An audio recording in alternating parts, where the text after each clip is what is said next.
Chapter 2219 Level 100 Secret Forging Design. Chapter 2219 Level 100 Secret Forging Design. Blood Smelting Fragment? Everyone grew curious, shifting their focus to the broken blade on the ground, when they noticed Shifeng's surprise. At a glance, it was obvious that this broken blade was extraordinary, but their guild leader didn't usually seem shocked, even when an epic item dropped. This is interesting. We'll prioritize the skeleton generals from now on, Shifeng said as he collected the blood-smelting fragment. Guild leader, is that thing valuable? Aqua Rose could not help but ask. She had already inspected the blood-smelting fragment's attribute panel, discovering that it was only a common item. Blood-smelting fragment, common rank item. A shattered fragment of a weapon, containing a mysterious energy that absorbs the life energy around it. Although the introductory text mentioned some sort of mysterious energy, the blood-smelting fragment was just junk. It didn't have a use. At most, it could be a collection item. It's extremely valuable. Even the value of all the other items combined don't come close, Shifeng said, smiling. You shouldn't look down on it just because it is a common item. Even Master Forgers would go crazy to get their hands on this. An item that Master Forgers would go crazy for? Aqua Rose grew even more confused. The blood-smelting fragment was only a common item. What relation did it have to Master Forgers? That's right. There is a chance to extract secret forging designs from this thing, Shifeng explained. As long as we collect enough fragments, we could even extract advanced secret forging designs. What? Extracting secret forging designs? Aqua Rose exclaimed. Nowadays, subclasses were becoming more important in God's domain, yet among the various subclasses, the Forger subclass stood out. A forger with secret forging designs was treated far differently than those without, enjoying a much higher status. Secret forging designs couldn't be copied, and the items produced possessed extraordinary effects. Take Shifeng's Mana Armor Kit, for example. Among the many armor kit designs found in God's domain, none could compare to the Mana Armor Kit. Shifeng's secret forging design was also the reason that Zero Wing had acquired so many advantages over its competition. One could easily imagine how valuable the blood-smelting fragment was if it truly were possible to extract a secret forging design from it. It was no wonder why Shifeng had been so surprised. Hearing the conversation between Shifeng and Aqua Rose, realization dawned on the rest of the team. Their faces lit up with excitement and anticipation. Shifeng simply chuckled when he saw his teammates' reactions. He didn't bother to explain further, instructing everyone to continue grinding skeleton spirits and generals. The secret forging designs that could be extracted from the blood-smelting fragment were not as simple as everyone assumed. The items one could produce with these designs would even be a great help to level 100+ players.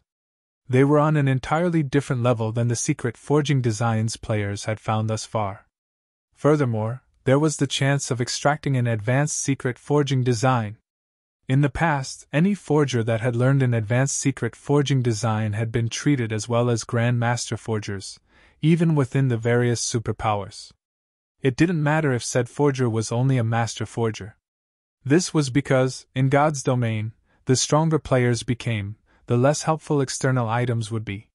However, that was not the case for items produced with an advanced secret forging design. These items would even be useful to Tier 5 players, which were considered upper echelon level experts in the various superpowers, not to mention Tier 3 players.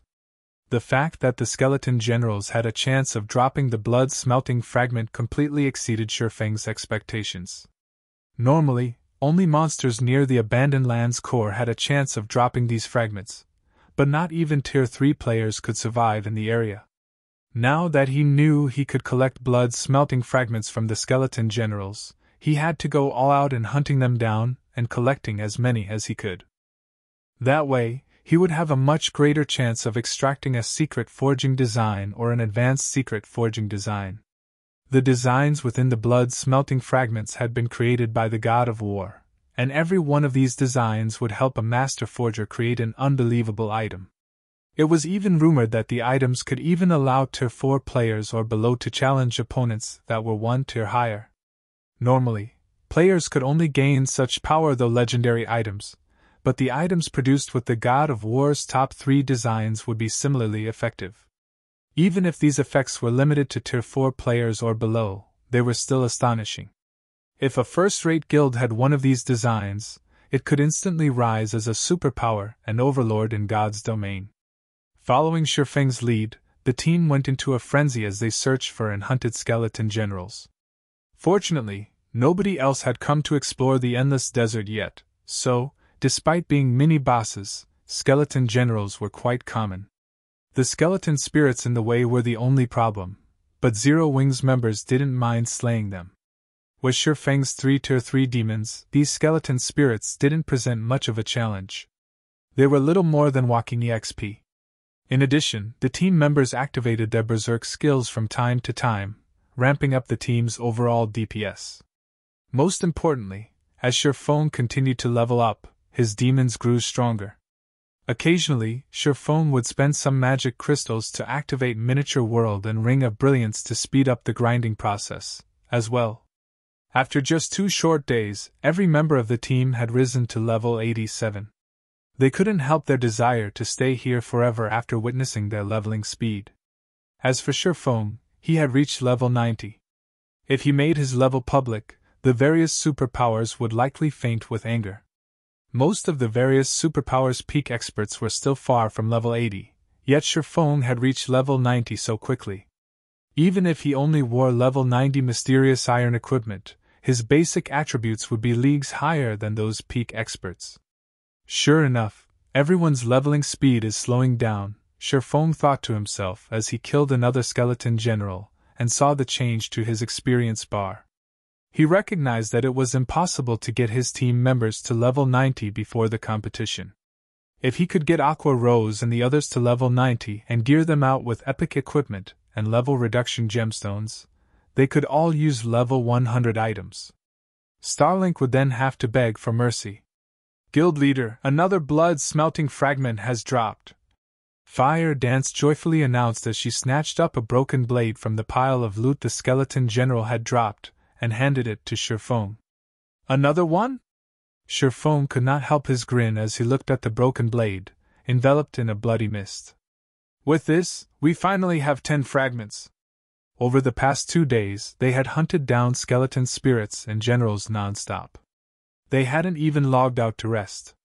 As a result, not only had they gained a lot of levels, but they had also acquired a lot of blood-smelting fragments. The reason Shifeng had pushed his team so hard was to increase their chances of extracting a secret forging design, which they could only do by obtaining more fragments. According to the various superpowers experimentation, one would have a 20% chance of extracting a secret forging design from 5 blood-smelting fragments. By attempting the extraction from 10 fragments, they'd increase their chances to 30%. With 10 fragments, they also had a small chance of obtaining an advanced secret forging design. Although it was possible to increase the extraction success rate by using more blood-smelting fragments, Shifeng didn't have much hope of collecting 15 or 20 fragments. He had discovered that only the skeleton general's first spawn had a high chance of dropping blood-smelting fragments, and once they spawned a second time, they wouldn't drop a fragment at all. Unfortunately, there were only so many skeleton generals in the endless desert, and it was simply impossible to collect 15 or 20 fragments. He felt fortunate already to collect 10 fragments. Please let it be a success. Shifeng prayed as he activated Divine Providence. Although he wasn't sure whether Divine Providence would be of any help, he couldn't care less. He needed all the help he could get. After activating Divine Providence, Shifeng used Mental Extraction, a skill unique to Master Forgers, on the blood-smelting fragments. Chapter 22-2028 Blood Refining Designsl. Chapter 22-20-28 Blood Refining Designsl. Under Shifeng's control, the 10 blood refining fragments floated into the air and stopped, suspended. The bloody mist grew denser, and a short moment later, it flowed away from the fragments and toward Shifeng. At the same time, the 10 fragments visibly disintegrated. After 5 seconds, all 10 blood refining fragments had turned into dust, and the bloody mist that lingered around Shattering formed a threefold magic array. Wonderful! It succeeded. Shattering rejoiced as he watched the magic array manifest. Each subsequent layer of the threefold magic array was more complex than the last. The first layer was already 3 times more complex than an intermediate magic array, and each subsequent array contained more power. Despite the 3 magic arrays manifesting with completely different sets of runes, all 3 felt united and whole. Not long after the threefold magic array completed, a streak of bloody light shot from the array and into Shattaring's brain. Suddenly, line after line of information swam in Shattaring's brain. Casting Goldstone Design. One of the God of War's 28 blood-refining designs. The forged lava stone can be merged with the user's main weapon and liberate the weapon's potential. The greater one's mastery with the design, the stronger the casting goldstone's effects will be. I struck gold. Shattering was elated as he took a rough glance at the information. Although he only received a basic blood-refining design, not an advanced one, it was the extremely rare casting design. In God's domain, forgers fell into 3 categories. The first type focused on weapons and equipment. The second type focused on support items, such as armor kits and whetstones. The third type focused on items that strengthened existing weapons and equipment, such as combat devices. Among the 3, the third category's designs were the rarest. Moreover, most strengthening items were temporary, so they tended to be the least valuable of forgers' products. However, the third category forgers were the most popular among the various superpowers. Strengthening items were easier to produce, had higher production rates, and shorter production times than items from the other categories. This made mass-producing these items possible. During Shattering's previous life, any forger that successfully learned a secret forging design from this category would be treated like a god by the various major powers. Although the blood-refining designs only belonged to the second or third category, there had been less than a handful of players who had learned these third-category designs during Shattering's previous life. Shattering had never thought that he would acquire a third-category blood-refining design in this life. After a brief, excited moment, Shattering earnestly inspected the casting goldstone's details. The moment he did, however, he was astonished. It's no wonder why the various superpowers and forgers went mad over the 3 great advanced blood-refining designs back then. If the casting goldstone is already this powerful, those advanced designs items can allow players to transcend tiers. Shattering was inwardly shocked as he read about the casting goldstone's effects. Although the casting goldstone could only strengthen players' main weapon, it was not limited to metallic weapons. It could also be used on wood or crystal weapons like staves and bows. Moreover, the strengthening effects were permanent. This category's forged items shouldn't be capable of such a thing, but the God of War had made the impossible possible. The casting goldstone could accomplish the feat because it didn't strengthen the weapon itself.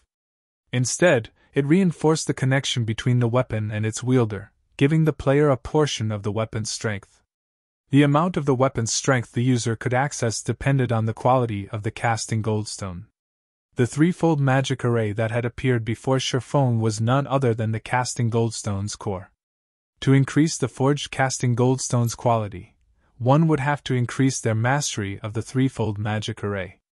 As long as one fully mastered the magic array, the casting goldstone could double up to a Tier 3 player's combat power. It would even be significantly helpful to Tier 4 players. The casting goldstone's only flaw was the required materials. Every material needed to produce the casting goldstone was incredibly rare and valuable, especially the magic molten gold. A single ingot currently costs 20 gold on the market. In total, each production attempt would cost 40 gold or so. With that kind of money, one could purchase a piece of level 70 fine gold equipment. It seems I'll have to research this blood-refining design carefully. Shattering could not help his grin as he looked at the casting goldstone design. He had still felt that the upcoming competition against Starlink would be quite difficult if he relied on Aqua Rose and the others. Starlink was no pushover, after all. With the casting goldstone, however, he was no longer concerned. Ordinary powers might struggle to collect magic molten gold, but for Zero Wing, it was a simple task. One word was all it would take for Zero Wing to acquire a stock of magic molten gold from the secret and candlelight chambers of commerce. Needless to say, he could acquire the rest of the required materials through the same routes. Thinking up to this point, Shattering had everyone return to White River City and get some rest. They hadn't rested for the past 2 days, and Aqua Rose and the others still had plenty of responsibilities in Zero Wing to attend to. The team was a little disappointed that Shattering dismissed their grinding session, but it was true that they needed to return to their tasks. Following which, everyone took out a guild transfer scroll and teleported to their respective bases of operations. Although most teleportation means were prohibited in the abandoned land, return scrolls and guild transfer scrolls were, fortunately, an exception. After Aqua Rose and the others left, Shattering took out a return scroll and teleported to White River City. He intended to research the casting goldstones production method in the candlelight trading firm. When Shattering returned, the city was as crowded as always. Only far more guilds occupied the city now than before. As Shattering walked through the city's business district, he saw players from several dozen guilds. Many were even from large guilds that were based in other kingdoms and empires. These guilds had gathered in White River City to visit the city's auction house. Since White River City's auction house was linked with the one in Stone Forest City, players could find rare items and equipment that only dropped in the Bottomless Abyss. The Bottomless Abyss was the current frontline in God's domain. Ordinary expert players coveted the items found in the regional dungeon. Naturally, the various large guilds members couldn't miss this opportunity. Traveling to the Bottomless Abyss was a particularly challenging endeavor for players from outside of the Dark Knight Empire, and entering the regional dungeon wasn't easy, either. At this point, a team shouldn't even dream of entering the dungeon without 5 ordinary experts. Because of this, White River City had become a hub for the players in the kingdoms and empires neighboring Star Moon Kingdom. This situation instantly transformed White River City into a super large-scale NPC city, with a player population of nearly 20 million. Players from the various large guilds ran to White River City's auction house to purchase items. In addition, Zero Wing hosted and monitored daily bartering sessions for rare items in White River City's auction house, which further enticed the various guilds and expert players. The easiest currency players could earn in God's domain was coins. Powerful players no longer needed coins so desperately. Instead, they needed rare materials and top-tier equipment. However, most people selling these items were generally unwilling to accept coins as payment, seeking items of equal value. Meanwhile, Zero Wing's bartering sessions had made White River City a hub for rare materials and top-tier equipment. White River City even began to show signs of becoming the main trade hub for Star Moon Kingdom and its several neighboring kingdoms. Just as Shattering had almost reached the candlelight trading firm, the crisp sound of the system reached his ears. System: White River City Auction House has met the conditions to unlock its advanced features. Do you wish to enable the advanced features? Chapter 22-21 Auction House's Advanced Features. Chapter 22-21 Auction House's Advanced Features. The conditions have already been met? Shattering stared at the system notification, shocked. NPC auction houses were unlike player-built auction houses. Like shops, they could be upgraded as long as they met the requirements. However, an auction house's requirements were stricter than a shop's. Not only did the auction house in question need a certain amount of daily traffic, but it also required a certain trade volume.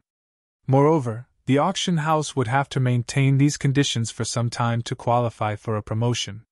NPC auction houses had only qualified for their promotions after players had reached past level 100 during Shattering's previous life. Players could only enter auction house's noble section after reaching that level and becoming a noble. NPC auction house's noble sections were particularly attractive to players, and they only started to show their value after players reached level 100.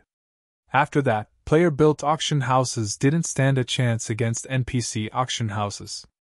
The noble section was the trading platform for NPC nobles. To put it simply, it was where NPC nobles sold their items, not players. NPC nobles owned extraordinary items, which were far more valuable than NPC wandering merchants' goods. Sometimes, these NPC nobles even sold epic items. The quantity and quality of the items in the noble section depended on how prosperous the NPC city was. The more prosperous a city was, the higher the quantity and quality would be. This was also why the various major powers had done everything they could to develop the NPC cities they had been based in during Shifeng's previous life, especially the various superpowers. If the NPC cities under their rule were prosperous, they could earn more profit from the city's auction houses. These noble sections had also become a source for top-tier equipment and super-rare items for ordinary players. Once the noble sections activated, God's Domain's players would truly become active.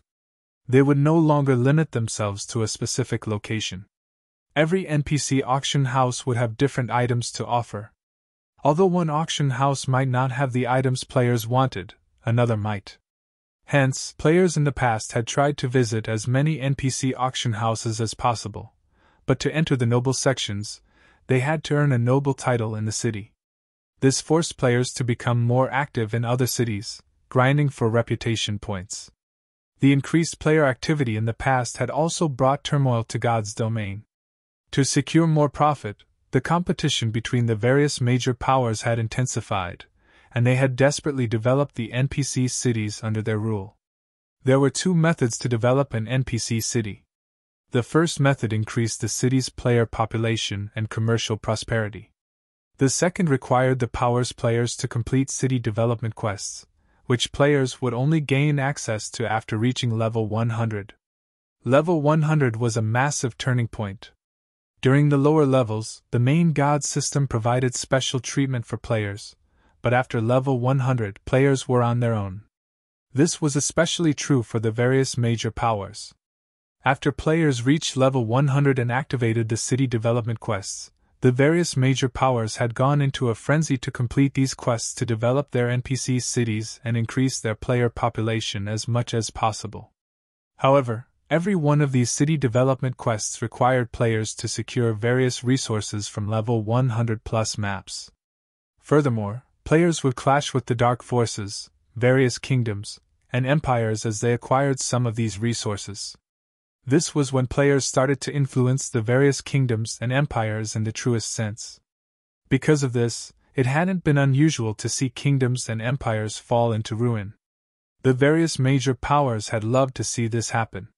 When a kingdom or empire fell, the various major powers would gain the land and the ability to establish their own kingdoms and empires. This was also why Shifeng was trying to prepare for the day players reached level 100.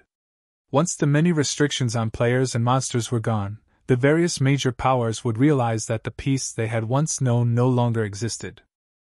The various major powers and superpowers were dreaming if they thought they could continue as they had been once players reached level 100. NPC cities would fall, and all of a guild's investments would go to waste. There were only two methods to prevent such a situation. The first method was to upgrade their NPC cities. The second involved improving their own strength. Sure enough, there are many benefits to linking the auction house to a guild auction house so early. After giving the matter some thought, Shifeng chuckled and chose to enable the White River City auction house's advanced features. He had worried that he wouldn't have enough time to prepare. Starlink had already established a foothold on Dragonheart Island and had mingled in the Gravity Mountain range for some time now. From a certain perspective, Dragonheart Island and the Gravity Mountain range had even better resources to offer than the Bottomless Abyss, especially Dragonheart Island. The island was tailored for players over level 100. However, that was no longer an issue since he had promoted White River City's auction house sooner than expected. Another system notification immediately rang in Shifeng's ears. At the same time, the system interface for White River City's auction house appeared before him. System: the White River City auction house's advanced features have been enabled. Activating the auction house's first level 1 advanced features. There were 2 level 1 advanced features he could activate right now. The first was a level reduction feature. This feature would reduce the level requirement to enter the noble section from 100 to 90. Activating this feature would cost 600,000 gold and 100,000 magic crystals. The second was the auction proxy feature. This feature gave a large-scale, player-owned, 3-star shop the NPC consignment function. Activating this feature would cost 1 million gold and 150,000 magic crystals.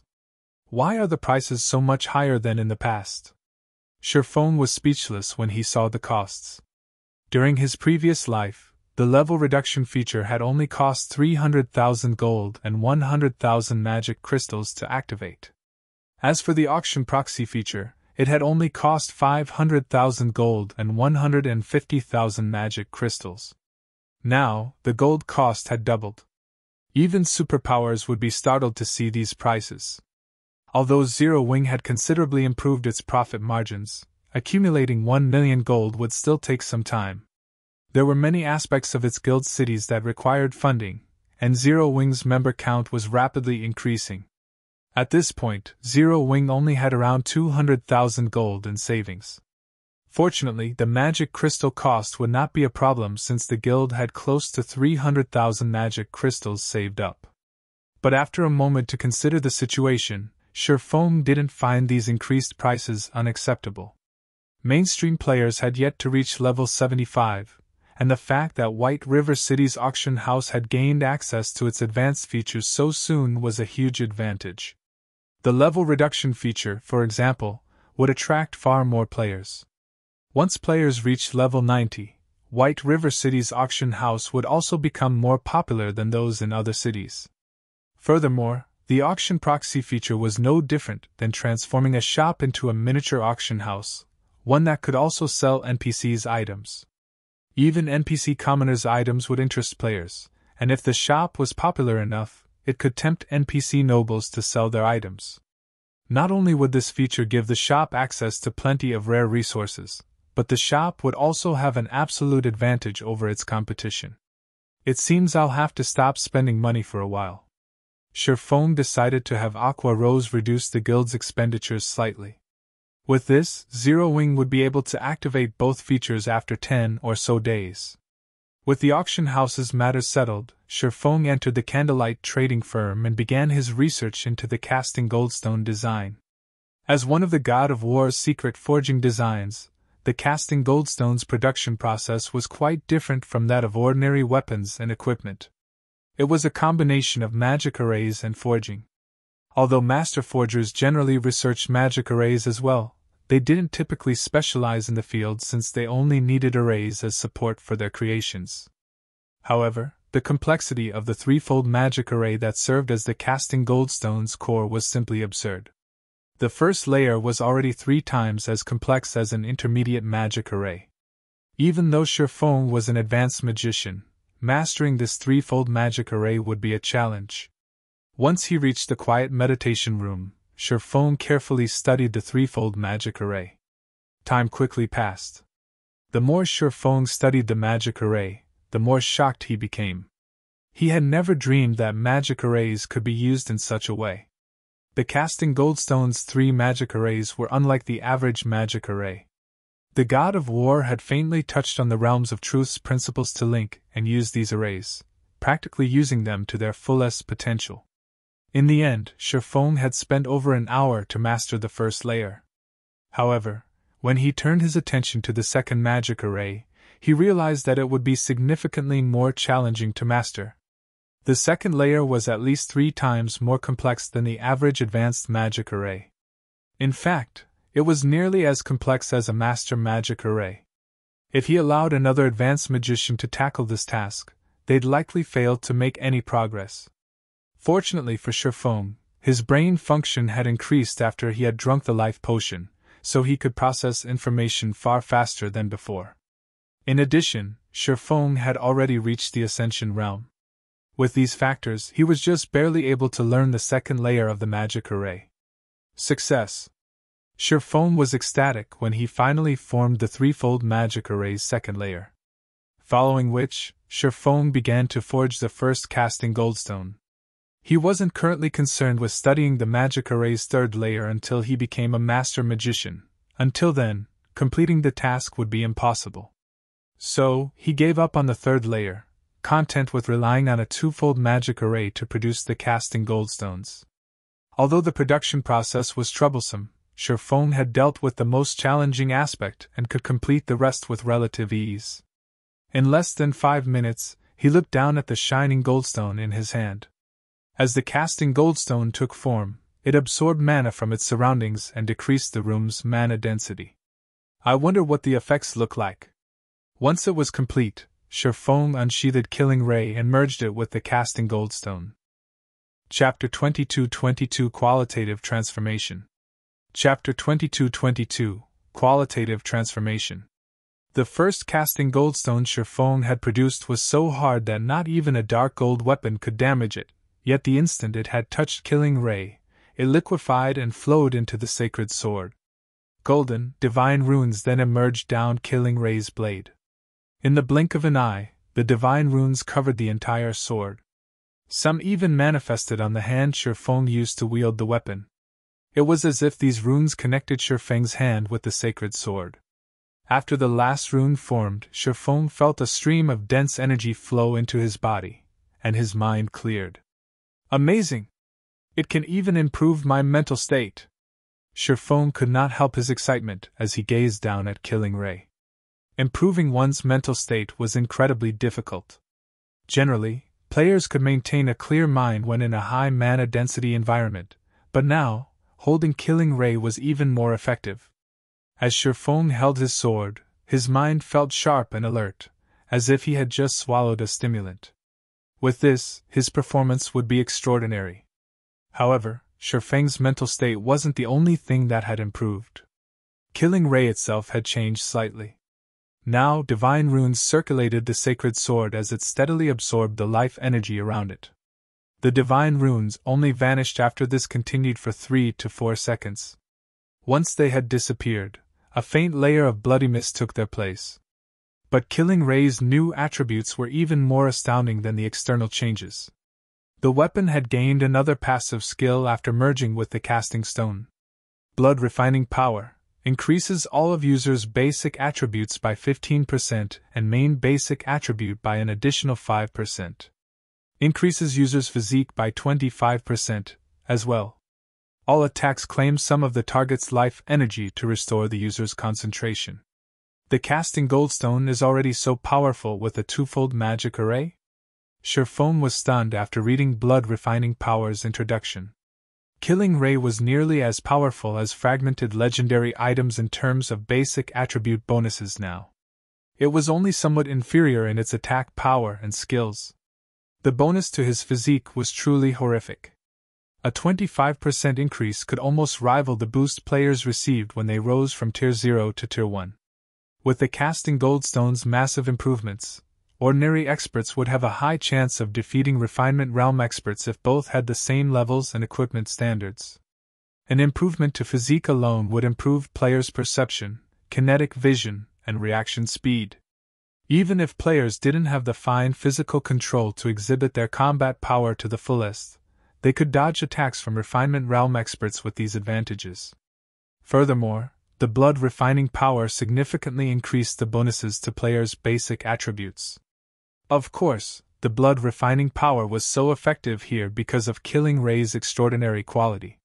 The casting goldstone's power didn't just originate from the magic arrays used to create it. A small portion of that power came from the weapon it merged with. Resheathing Killing Ray, Shattering returned his focus to producing another casting goldstone, merging it with a level 75 dark gold ranked battle axe when it was finished. As Shattering had guessed, the Blood Refining Power's effects weren't as intense with this battle axe as they were with Killing Ray. Even so, it still increased all basic attributes by 13%, and the user's main basic attribute by an additional 4%. It also increased physique by 22% and absorbed a portion of the enemy's life energy to restore the user's concentration. It's no wonder why the various superpowers had been so desperate to obtain the advanced blood refining designs. If even a basic blood refining design can produce such an item, the items crafted with the advanced designs can likely empower a first-rate guild to stand against a super guild's assault for some time. Not even he could help his desire for the advanced blood refining designs. If the casting goldstone were already so powerful, Tier 2 experts could likely take on Tier 3 experts with the items crafted from the advanced blood refining designs. Tier 3 experts would even be able to face Tier 4 experts. A Tier 2 domain realm expert could only face ordinary Tier 3 experts of the same level without such a boon. If a Tier 2 refinement realm or flowing water realm expert challenged an ordinary Tier 3 expert, they might not even escape with their life. However, Shattering did not give the matter too much thought. Aside from how difficult obtaining the advanced blood refining designs was, he hadn't even mastered the casting goldstones production process yet. He was only able to draw 2 of 3 of the core magic arrays right now. Even if he had an advanced blood refining design, he wouldn't likely be able to craft the item. Following which, Shattering focused on forging more casting goldstones. Although the casting goldstones he could currently forge weren't perfect, they would still significantly increase players' combat power. These casting goldstones would boost the guild's overall combat power much faster than nurturing refinement realm experts, and they didn't cost nearly as much. Each casting goldstone only cost around 40 gold to produce. That might be an abhorrent expense to most ordinary experts, but it was spare change to Shattering. Gathering the necessary materials was the only thing that troubled him.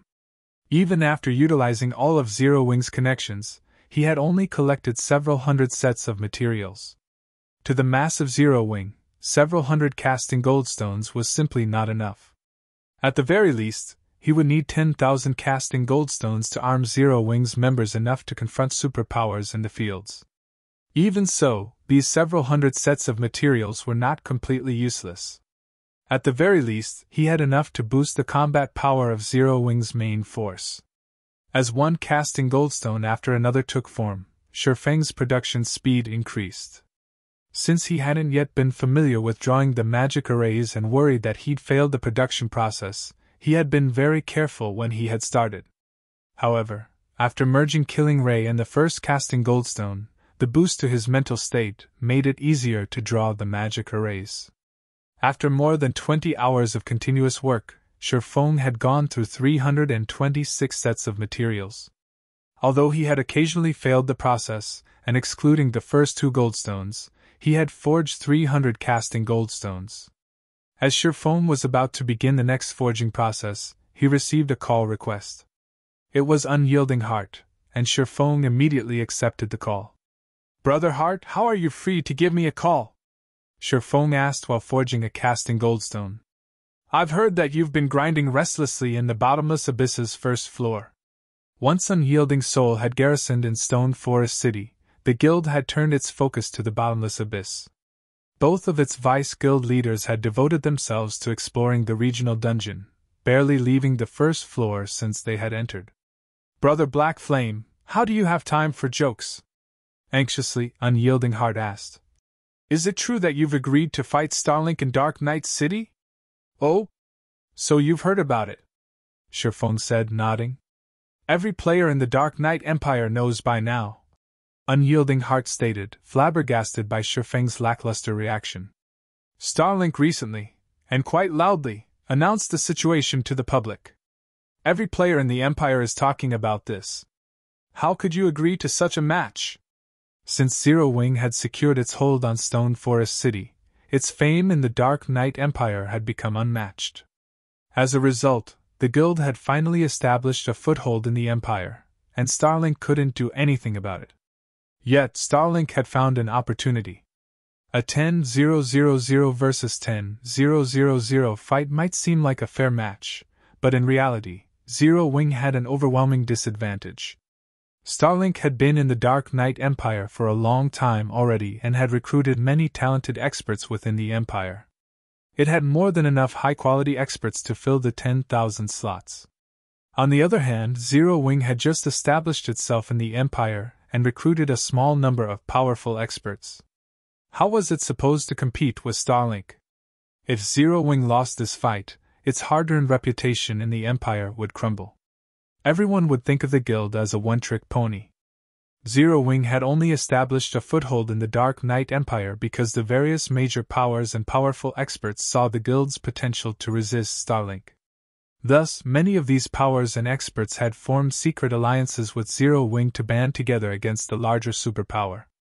Although Starlink had many experts under its command, its territory was too vast. It had barely been able to manage its territory, and now that the various major powers were working against the guild, Starlink was struggling even more to do so. As a result, it had no choice but to dispatch more manpower to these areas, preventing the guild from concentrating its forces. However, once the various major powers saw that Zero Wing couldn't withstand Starlink's assault, they'd abandon the guild and ally with Starlink. Some might even move against Zero Wing to curry favor with Starlink. If that happened, Zero Wing would be doomed. Shattering could only offer a bitter smile as a reply to Unyielding Heart's concern and confusion. The situation regarding the fortress in the Gravity Mountain range was confidential, so he couldn't say anything about it. Unyielding Heart could not help but sigh. He then said, "I have a group of hidden experts under my command. Although there are only a little over 1,000 of them, they should be helpful to Zero Wing.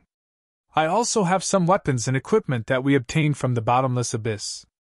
If your main force members use them, their combat power should increase quite a bit."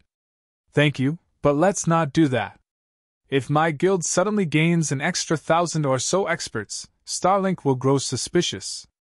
It will look into the matter, and news will spread that Zero Wing requested external aid. In addition, it will expose Unyielding Soul's strength," Shattering said, shaking his head. Chuckling, he continued, "Starlink might have an advantage in this match, but Zero Wing's no pushover." "All right then. If you need any help, feel free to ask," Unyielding Heart said, sighing. AL000 versus L000 fight might not have been an issue. With a few peak experts and apex experts, one could easily turn the tide of battle. However, a 10-000 versus 10-000 match was a different story. It was very difficult for a handful of players to change such a large-scale battle's outcome. Furthermore, Starlink was a powerhouse. Not even some of the weaker super guilds would be guaranteed to win a 10-000 versus 10-000 battle against Starlink. After Shattering exchanged a few more words with Unyielding Heart, he disconnected the call. He then contacted Aqua Rose and had her send the main force members and some core members to the Candlelight trading firm. Once they arrived, Shattering distributed the 300 casting goldstones he had made. When she used her own casting goldstone, Aqua Rose was stunned by how powerful its effects were. She had never expected to find such an amazing item in God's domain. The casting goldstone would even be useful to flowing water realm experts like herself, not to mention refinement realm experts. Later, Shattering instructed Aqua Rose to gather the top 10,000 experts in the guild and recall them to White River City's guild residence. Zero Wing's White River City residence was quite lively for a while as experts from across the guild's territories gathered. It was truly an impressive sight. The lowest leveled of these experts had already reached level 77, while most of them were already level 78. These experts were a cut above mainstream experts, who had only reached level 75. "Everyone's here, guild leader. We can depart at any time," Aqua Rose reported, smiling at Shattering, who stood before the gathered experts. "Good. Let's set off." Glancing over the crowd before him, Shattering nodded approvingly and led his players out of the residence. The group then boldly marched toward White River City's teleportation hall. Chapter 22-23 Six Wing appears. Chapter 22-23 Six Wing appears. Dark Knight Empire, Dark Knight City. Currently, players crowded the central plaza outside the Divine Colosseum. If one observed these players carefully, they would notice that even the lowest level player had reached level 75, and all of these players were either from main force members from well-known adventurer teams or large guilds experts. "Amazing! There are actually so many experts here. Is the Divine Colosseum holding some kind of event?" A level 72 ranger, who had just arrived in Dark Knight City, exclaimed. "Don't you know? In a moment, 10,000 experts from Zero Wing are going to face off against 10,000 from Starlink. One is the Dark Knight Empire's overlord, while the other is Stone Forest City's overlord. This is a rare treat in the Dark Knight Empire. None of these experts would miss the chance to watch such a spectacular show. A level 74 berserker that happened to overhear the level 72 ranger's comment explained. What? Something that exciting is going on. Let's go. We can replace our equipment later. One of the level 72 ranger's teammates urged. It was not every day that one could watch two superpowers duke it out. Even when they did, the public only got to see the tip of the iceberg, but this was an opportunity to watch two of God's domain's overlords go head-to-head. The upcoming match would be even more exhilarating than watching a war movie. The ranger agreed with his teammates' idea. Aside from the invigorating show, they could learn quite a bit from watching peak experts clash. It wasn't very often that peak experts fought each other. They normally just fought larger groups of ordinary experts. You guys want to watch? The level 74 berserker chuckled at the ranger and his team. See those experts in the plaza? What about them? The ranger asked. They want to watch the fight too, but they can't. They can't even get into the Divine Coliseum, so they're watching from out here. The level 74 berserker explained. Starlink has reserved the entire Divine Coliseum. Anyone who wants to watch the fight directly will have to prove their ability to clear the Trial Tower's 6th floor or pay 100 gold. The ranger and his teammates gasped. That's fraudulent. Don't they want players to watch the battle? The ranger objected. Players who could reach the middle stage of the Trial Tower's 5th floor were already considered experts, and those that could reach the 6th floor were some of the best of the best. Not even ordinary guilds had many of these experts. Although the level 72 ranger was a capable expert, he had only reached the late stage of the Trial Tower's 5th floor. He was still a step away from the 6th floor. The ranger couldn't even dream of completing the 6th floor and reaching the 7th. The 100 gold entry fee was just as fraudulent. Ordinary experts barely had more than 20 gold on them. Most of their money went into repair and teleportation fees. They also had to replace old equipment on occasion. For experts like this ranger, it would be a luxury to have an extra 100 gold lying around. The ranger finally realized why so many players were standing in the plaza, rather than in the Divine Coliseum itself. However, a moment after the ranger fell silent, a 30-man team approached the Divine Coliseum's entrance. None of this team's members wore a guild emblem, proving that they were independent players. When the crowd noticed them, they opened a path for these players. The 30-man team passed through the crowd, disappearing through the Divine Coliseum's entrance. Who are they? The ranger asked with wide eyes. Every player in the plaza was an expert, and some were even stronger than the ranger, but they had all stepped aside for those 30 independent players. It was unbelievable. However, that wasn't the most shocking part. The ranger was even more shocked that none of those 30 players had paid a single coin to enter the Divine Coliseum. In other words, every member of that team had already reached the Trial Tower's 7th floor.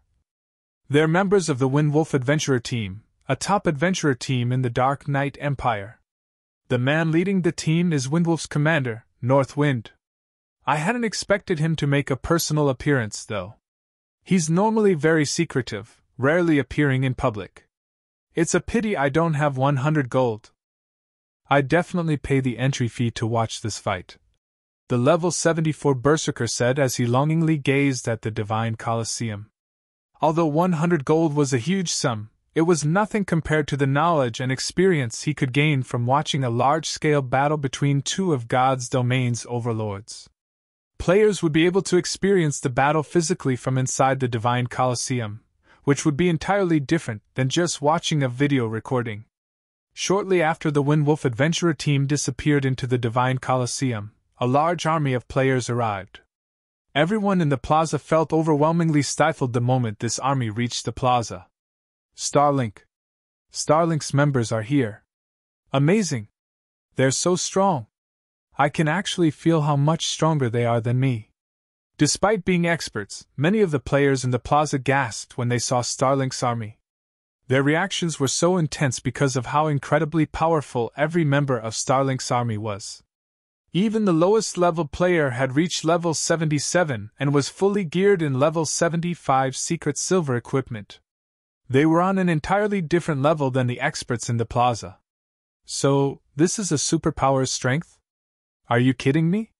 Our guild doesn't even have more than 100 people at level 77 right now. Those players' leveling speed is insane. Why are you looking at their levels? Their equipment is so much more impressive. Not even our guild leader has a full set of level 75 secret silver equipment yet. Look, over a dozen of them are wearing the level 75 fine gold ranked evil spirit set. You can only get that set equipment from the bottomless abyss. None of the various major powers had even collected one complete evil spirit set yet. The level 75 set equipment was god tier equipment to most experts. They could only dream of wearing such items, yet Starlink had collected more than a dozen sets. The difference between Starlink and the various major powers' strength was like the difference between heaven and earth. When the various major powers' upper echelons, who waited in the Divine Colosseum, noticed Starlink's army, they were in awe of the guild's foundation. As expected of Starlink. It's no wonder why even the various super guilds are wary of it. I hadn't expected the guild to successfully annex the Battlescar workshop as well. A woman in the Divine Colosseum commented as Starlink's army entered the building. She wore a suit of pitch black armor, with long, red hair spilling down her back and an intimidating aura. The woman turned to Unyielding Heart, who sat in a comber, and commented, "Heart, it seems that your ally is in for a rough time." Battlescar had been a dark workshop that operated on the Western continent. Although the workshop was small, with fewer than 300 members, no super guild dared to underestimate it. This was due to the many astonishing feats the workshop had achieved. Battlescar had specifically targeted the various superpowers' main force members. On the Western continent, it had focused on ambushing superpowers' main forces, and the various superpowers had suffered tremendously for it. Although many of the superpowers had tried to avenge their members, none had succeeded. On the contrary, they had only suffered further. Battles involving tens of thousands of players were little more than playing house to the Battlescar workshop. Unyielding Heart's expression was grim. He hadn't expected Starlink to hide so much of its strength. Not only had it recruited the Mad Beast Legion from the Western continent, but it had also roped in the Battlescar workshop. Blood, haven't you been focusing on the Fire Dragon Empire? Why are you here? Unyielding Heart asked the red-haired beauty walking toward him frostily.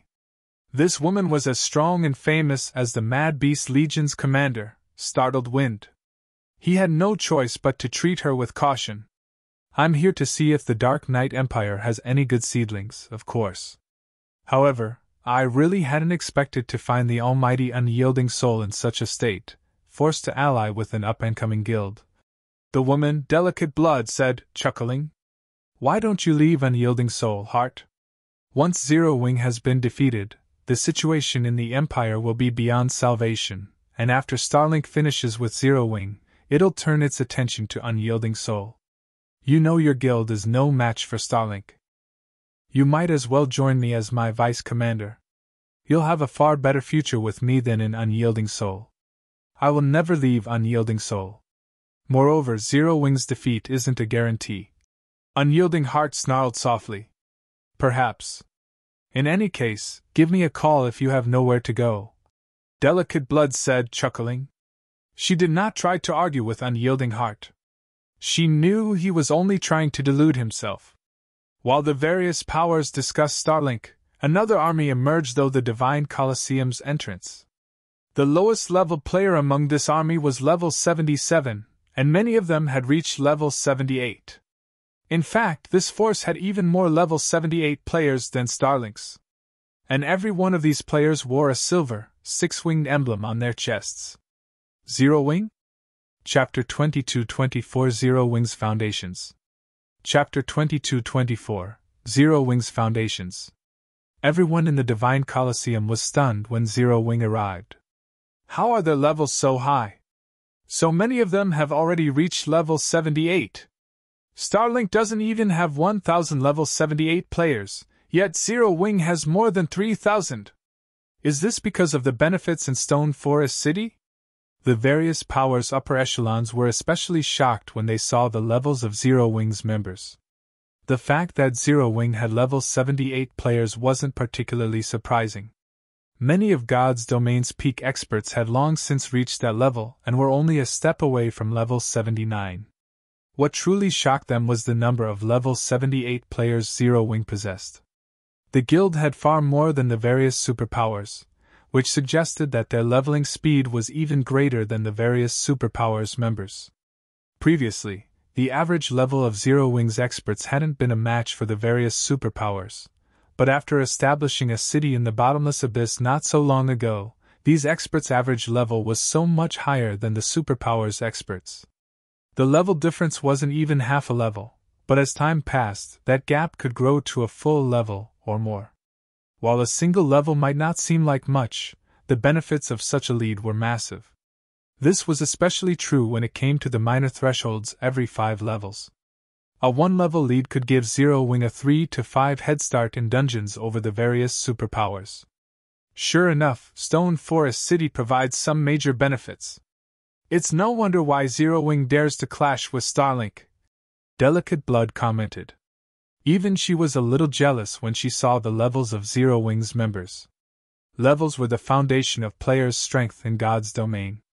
A higher level meant players could hunt stronger monsters and gain better resources, and as players leveled up, they could use higher level equipment.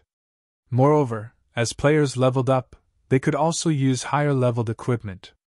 I told you Zero Wing's loss isn't assured, Unyielding Heart delightfully responded when he saw the envious look on Delicate Blood's face. Ordinary players might not notice anything odd about Zero Wing's levels, but guild upper echelons knew exactly what they meant. There were no leveling shortcuts in God's domain. The fact that Zero Wing's members had leveled up so quickly meant they had gained more EXP than others.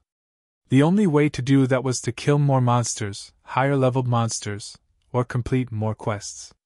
Regardless of which method Zero Wing employed, it was certain that they had gained more resources than their competition.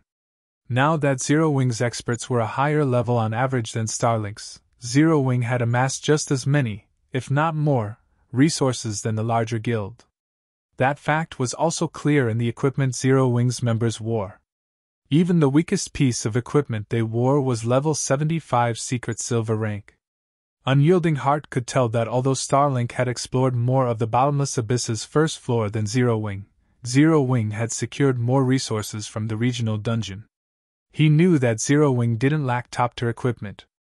Starlink might have a large number of Evil Spirit sets, but Zero Wing could mass-produce the Crystal Light set, which was 1 rank higher. Most importantly, the Crystal Light set could level up with its user. Although the Crystal Light set would not undergo a qualitative transformation at level 78, it was still superior to level 75 Dark Gold set equipment in terms of basic attributes. Needless to say, it was leaps and bounds ahead of the level 75 Fine Gold ranked Evil Spirit set. Don't celebrate so soon, Heart. Levels are important, but a small level gap won't make a difference. The expert's quality will decide the victor of this match, Delicate Blood retorted, rolling her eyes at Unyielding Heart.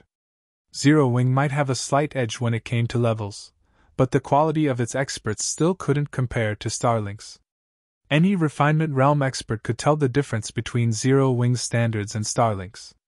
Of the 10,000 experts Starlink had dispatched, more than 700 were Refinement Realm experts. A current first-rate guild would be impressive if it had 10 Refinement Realm experts. An ordinary superpower, at most, would only have around 400 such experts. Yet, Starlink had sent more than 700 Refinement Realm experts to this match. Starlink's foundations were much sturdier than in ordinary superpowers. This was why the various superpowers upper echelons had been so surprised to see Starlink's experts. With so many Refinement Realm experts, Starlink's army could easily trample over a 10,000-man expert army. Although these upper echelons were surprised to see that Zero Wing had nearly 100 Refinement Realm experts, it was nothing compared to Starlink. Once experts had reached the Refinement Realm, they could exhibit far greater combat power when they cooperated. A 3-on-1 fight between Refinement Realm experts would end in seconds, and Starlink had nearly 8 times more Refinement Realm experts than Zero Wing. 7 or 8 Refinement Realm experts could even take down Flowing Water Realm experts. Unyielding Heart fell silent after Delicate Blood's last comment. Starlink's foundations were even stronger than he had expected. Even Unyielding Soul wouldn't be a match for the larger guild, much less Zero Wing.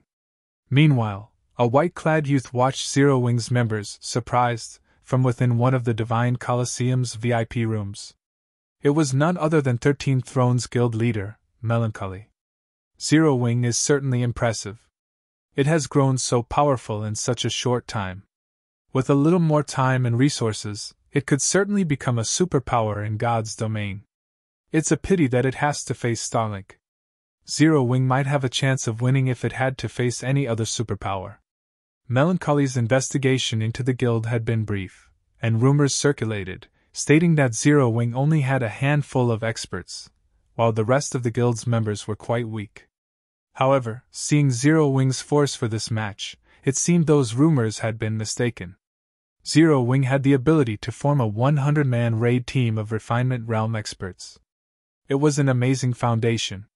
Not a single first-rate guild was a match for Zero Wing. Not even ordinary superpowers could shake Zero Wing's foundations without taking damage. Moreover, Melancholy was shocked to see that Zero Wing had a domain realm expert other than Chiffon. If he included Zero Wing's main force commander, Fire Dance, and vice guild leader, Gentle Snow, the guild should have 4 apex combatants in total. That was nearly as many as an ordinary superpower. If Zero Wing were truly this powerful, he'd definitely get his money's worth in the upcoming fortress siege. Although Zero Wing was still much weaker than Starlink, many of the superpowers in the Divine Colosseum re-evaluated their opinions of the guild. I have to say, Black Flame, you've really surprised me. To think you could actually gather so many experts without anyone finding out, it's no wonder why you spouted such nonsense. Lu Xingluo said, smiling at Chiffon, who led Zero Wing's army. Unfortunately, your force isn't strong enough. I'll give you one last chance. Admit defeat now and permit Starlink's members to enter Stone Forest City. Do that, and I'll forget everything that has happened between us. The watching crowd was dumbfounded to hear Lu Xingluo's offer. This was Starlink's opportunity to destroy Zero Wing in the Dark Knight Empire, yet Lu Xingluo offered to let Zero Wing off the hook? I've really underestimated Lu Xingluo. It seems he's not as simple as I assumed. Melancholy carefully watched Lu Xingluo with narrowed eyes. The outcome of this match was already obvious. Regardless of whether or not these two guilds fought, the Dark Knight Empire's major powers recognized how powerful Starlink truly was. Not only could Lu Xingluo continue to hide Starlink's strength by offering such a deal, but he'd also gain entry into Stone Forest City, killing 2 birds with 1 stone. Zero Wing could also benefit from the deal. If Starlink's members entered Stone Forest City en masse, Zero Wing's income would rise significantly, and if Starlink stopped harassing Zero Wing, the smaller guild could increase its development speed. Moreover, by admitting defeat, rather than fight a losing battle, Zero Wing could hide a portion of its strength from the public. Unyielding Heart breathed a sigh of relief. This wasn't a perfect outcome, but it wasn't the worst scenario either. The rest of the various powers' upper echelons sighed with disappointment. None of them had expected Lu Xingluo to make such an offer. Now, they wouldn't get the show they were hoping for. The attending superpowers were particularly disappointed as they had hoped to discover Starlink's exact strength. The guild had simply been growing too fast. Unfortunately, that was no longer possible. Even a fool could recognize the best decision here, not to mention a guild leader like Chiffon. However, as everyone expected this farce to end, a low voice echoed throughout the hall. Admit defeat? I'm afraid you don't qualify to demand such a thing. Chapter 22-25 Shattering Thousands of Attacks with One Move. Chapter 22-25 Shattering Thousands of Attacks with One Move. Everyone in the Divine Colosseum turned to Chiffon in utter shock. Is Black Flame tired of living? Starlink's strength was obvious. With over 700 Refinement Realm experts under Starlink's command, Even ordinary superpowers would have to bow their heads before the guild, not to mention Zero Wing. Furthermore, Starlink had both the Mad Beast Legion and the Battlescar Workshop, both of which were comprised of lunatics. However, rather than temporarily concede and allow his guilds to develop unimpeded, Shattering chose to fight Starlink. For a moment, they wondered if Starlink's display had scared Shattering silly, and he had blurted out his refusal without thinking. "Ha! Heart, it seems that your ally is quite stubborn," Delicate Blood said with a glance at Unyielding Heart. "Is this really necessary?" Ignoring Delicate Blood's jab, Unyielding Heart could not help but shake his head as he watched Shattering. In response, Starlink's members radiated powerful killing intent as they coldly glared at Shattering. The combined killing intent was so powerful that even domain realm experts would likely shudder. "Black Flame, our guild leader has kindly offered you this opportunity. Don't be a fool. If our guild leader gets angry, not even Unyielding Soul will survive his wrath, let alone Zero Wing," Bright Dawn, one of Starlink's vice guild leaders, declared. Everyone in the hall heard Bright Dawn's claim, but despite the arrogance in his tone, none of them tried to rebuke the statement. Not even Unyielding Heart commented on it. What Bright Dawn had said was true. A lot of things had become clear the moment Starlink had dispatched over 700 refinement realm experts. The various superpowers always hid a portion of their strength, only revealing a small fraction to the public. However, the small fraction Starlink had revealed was far more than Unyielding Soul's total power. If Lu Xingluo were resolved to accept some losses, Starlink could thoroughly destroy Unyielding Soul. While everyone discussed Bright Dawn's comment, Shattering ignored the man and shifted his gaze to Lu Xingluo. "You can certainly try." Shattering's declaration further shocked the crowd. "Black Flame is insane. Does he doubt that Starlink will go all out to annihilate Zero Wing? He really is courageous, but he's also doomed his guild. Black Flame's actually trying to drag his entire guild down with him. I feel sorry for Zero Wing's members." Bright Dawn's declaration proved that today's match wouldn't be a simple fight. If Zero Wing refused to admit defeat, Starlink would stop at nothing to eliminate the guild. It would no longer give Zero Wing room to breathe. Moreover, this declaration had been made before the Dark Knight Empire's various major powers, proving that it was no idle threat. And yet, Shattering still dared to oppose Starlink. He was simply insane. When Aqua Rose, Gentle Snow, and Zero Wing's other experts saw the pitiful looks the crowd gave them from behind Shattering, they could only respond with bitter smiles. In a second-floor VIP room, Happy Art watched the conversation between Shattering and Starlink's upper echelons anxiously from her position behind Melancholy. "Is there no way to stop this, guild leader? Zero Wing will be a massive help in the upcoming fortress siege with its current strength. If Starlink defeats Zero Wing, however, it will affect the siege's outcome," Happy Art said. "I can't interfere. Starlink is one of our partners, as well, and it will also be a great help in the siege." "Black Flame is still a little naive," Melancholy said. He shook his head disappointedly as he watched Shattering. "I had hoped that we could deepen our relationship with Zero Wing, since Black Flame is so capable, but it seems that I was mistaken. Guild leaders should always prioritize their guild's development over all else." When Melancholy had first met Shattering, he had been surprised by the man's individual strength.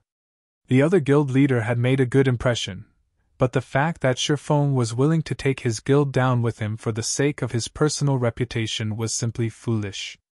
Melancholy's opinion of Shattering's current performance could be summed up in one word: disappointing. While everyone discussed Shattering, Lu Xingluo, who had been silent, finally spoke up. "Good. Very good. I hope that you will be this stubborn after the match," Lu Xingluo exclaimed with a grim expression. Even a fool could hear the fury in his tone. No one would have been surprised to hear Lu Xingluo order his players to attack Zero Wings, ensuring that none of them left alive, if not for the Divine Colosseum's strict policy against PvP. Instead, Lu Xingluo led his men to their designated waiting area. Although he hadn't said anything more, the crowd understood that a storm would sweep through the Dark Knight Empire after this match. "Lu Xingluo is really furious now. Your guild best be careful after this.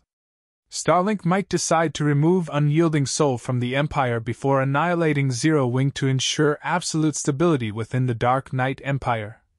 Delicate Blood warned Unyielding Heart as she watched Lu Xinglua leave the main hall. It seems a battle is unavoidable. Unyielding Heart nodded gravely in response. He knew that Starlink had grown stronger.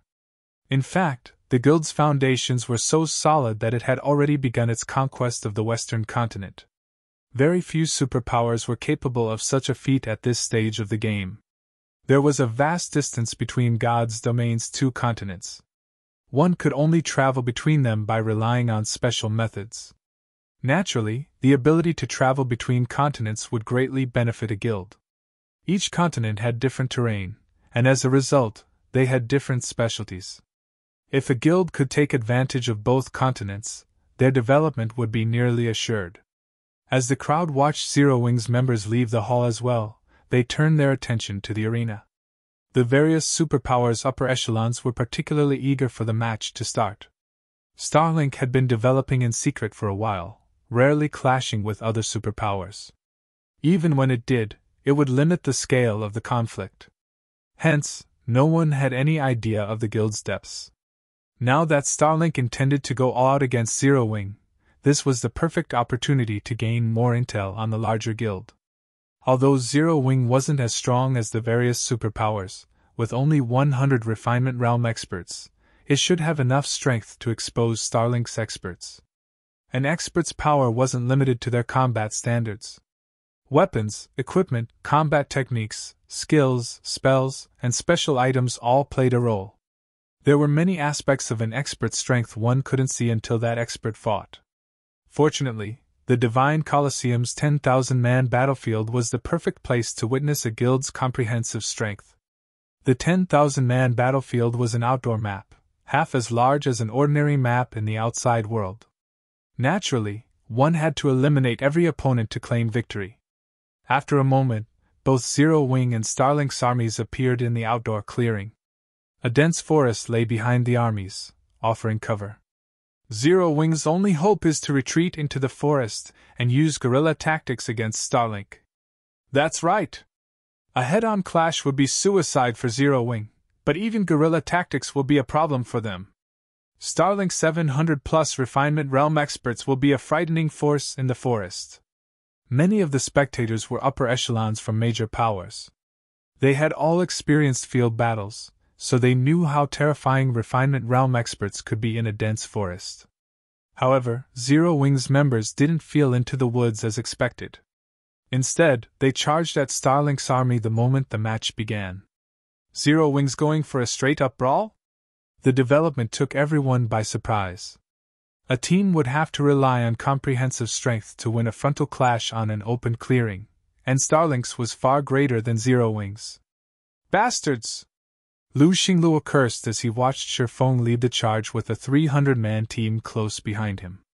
He then commanded, "Concentrate your attacks! Get rid of them first!" Following their leader's order, Starlink's ranged members took action. Thousands of spells and arrows flew toward Shifeng's group. Even peak experts' scalps would tingle against such a fierce assault.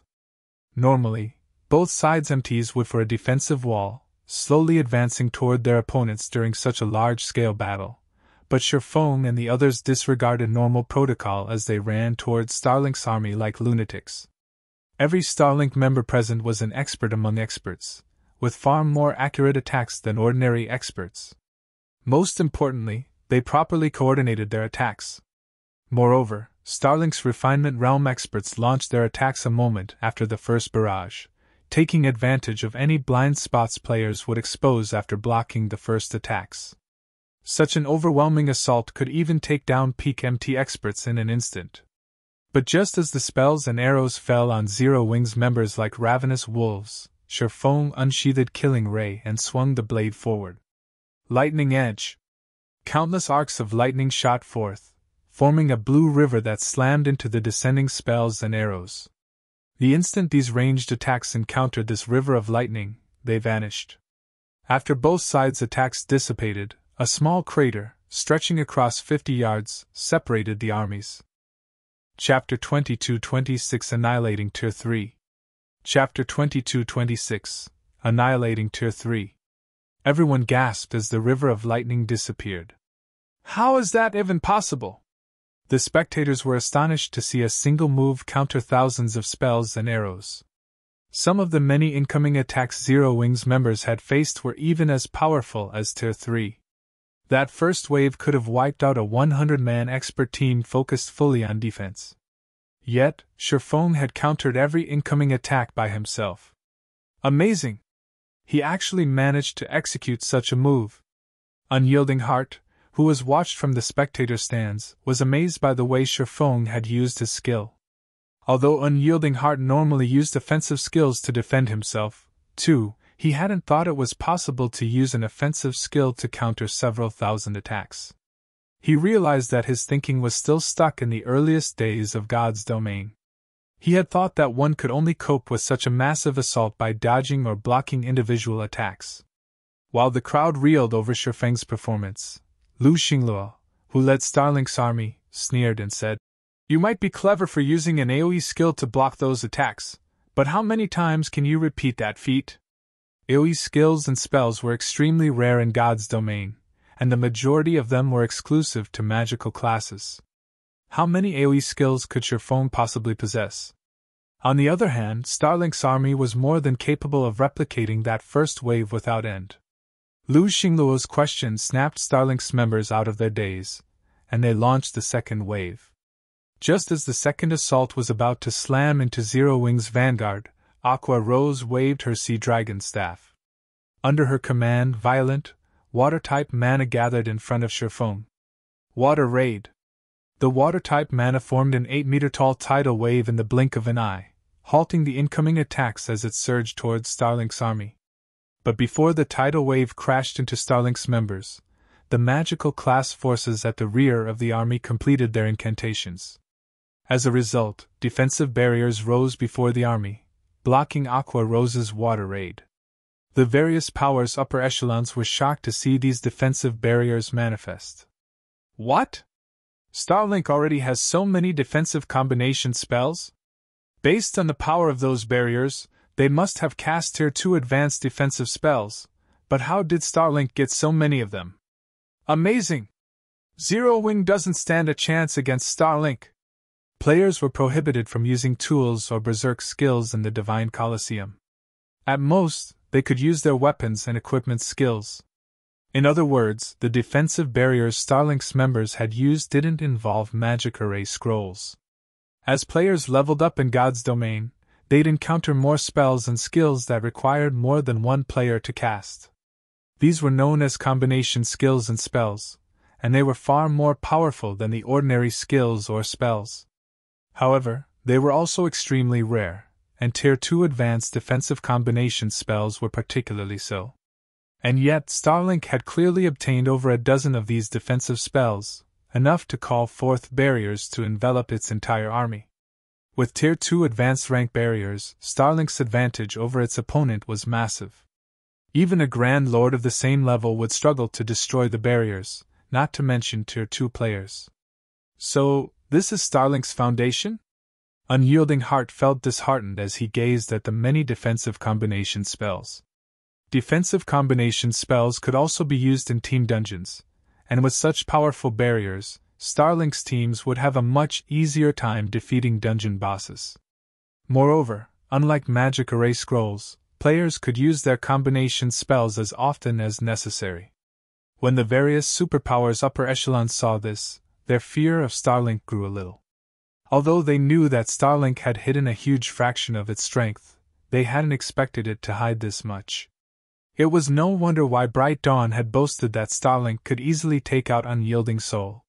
It seemed that he had told the truth, and Starlink certainly was strong enough to do so. However, Lu Xingluo watched his opponents with a gloomy expression. "Everyone, switch targets! Attack Zero Wing's main army!"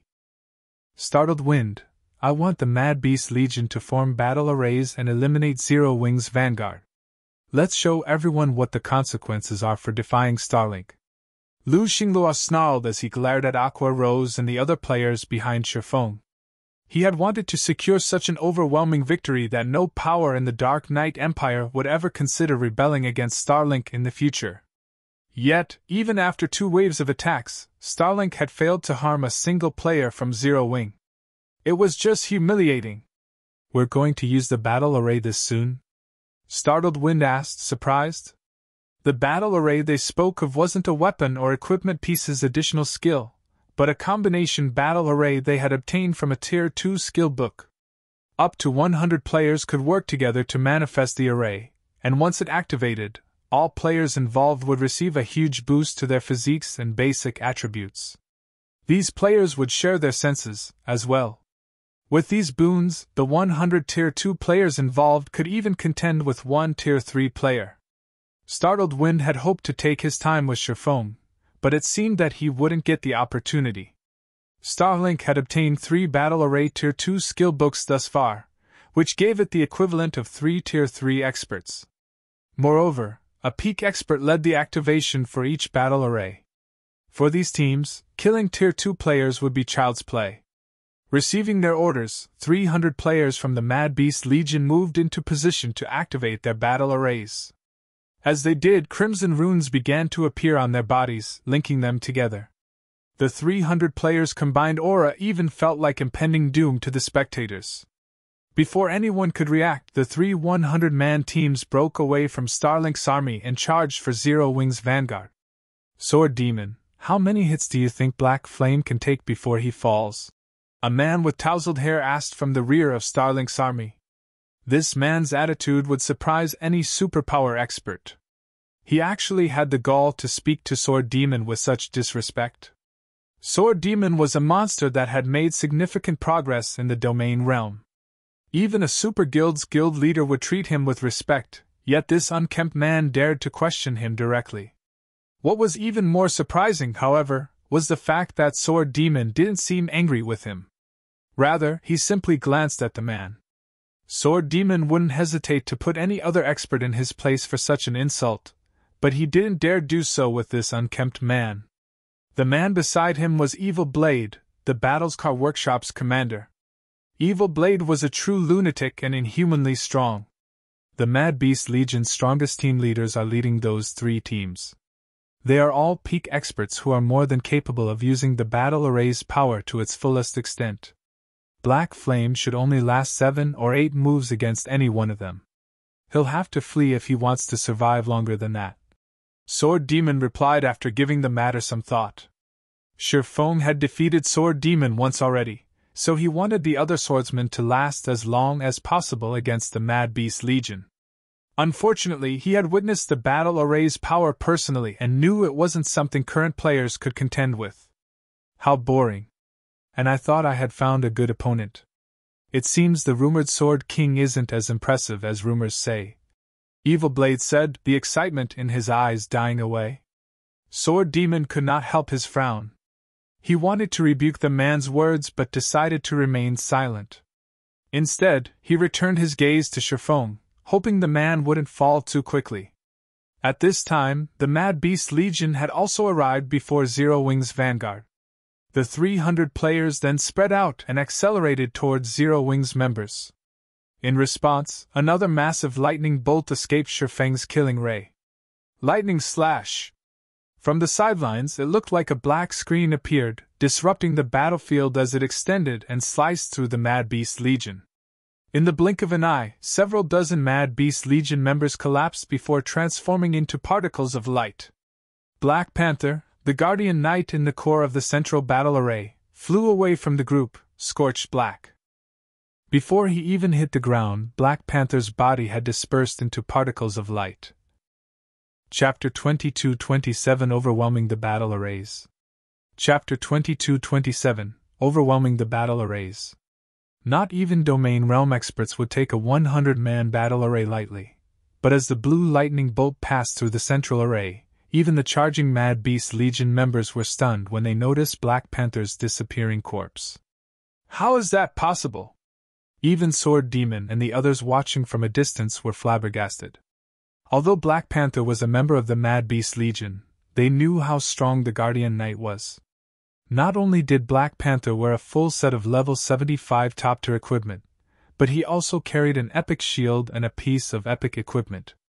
Normally, he had no trouble tanking a Grand Lord of the same level by himself.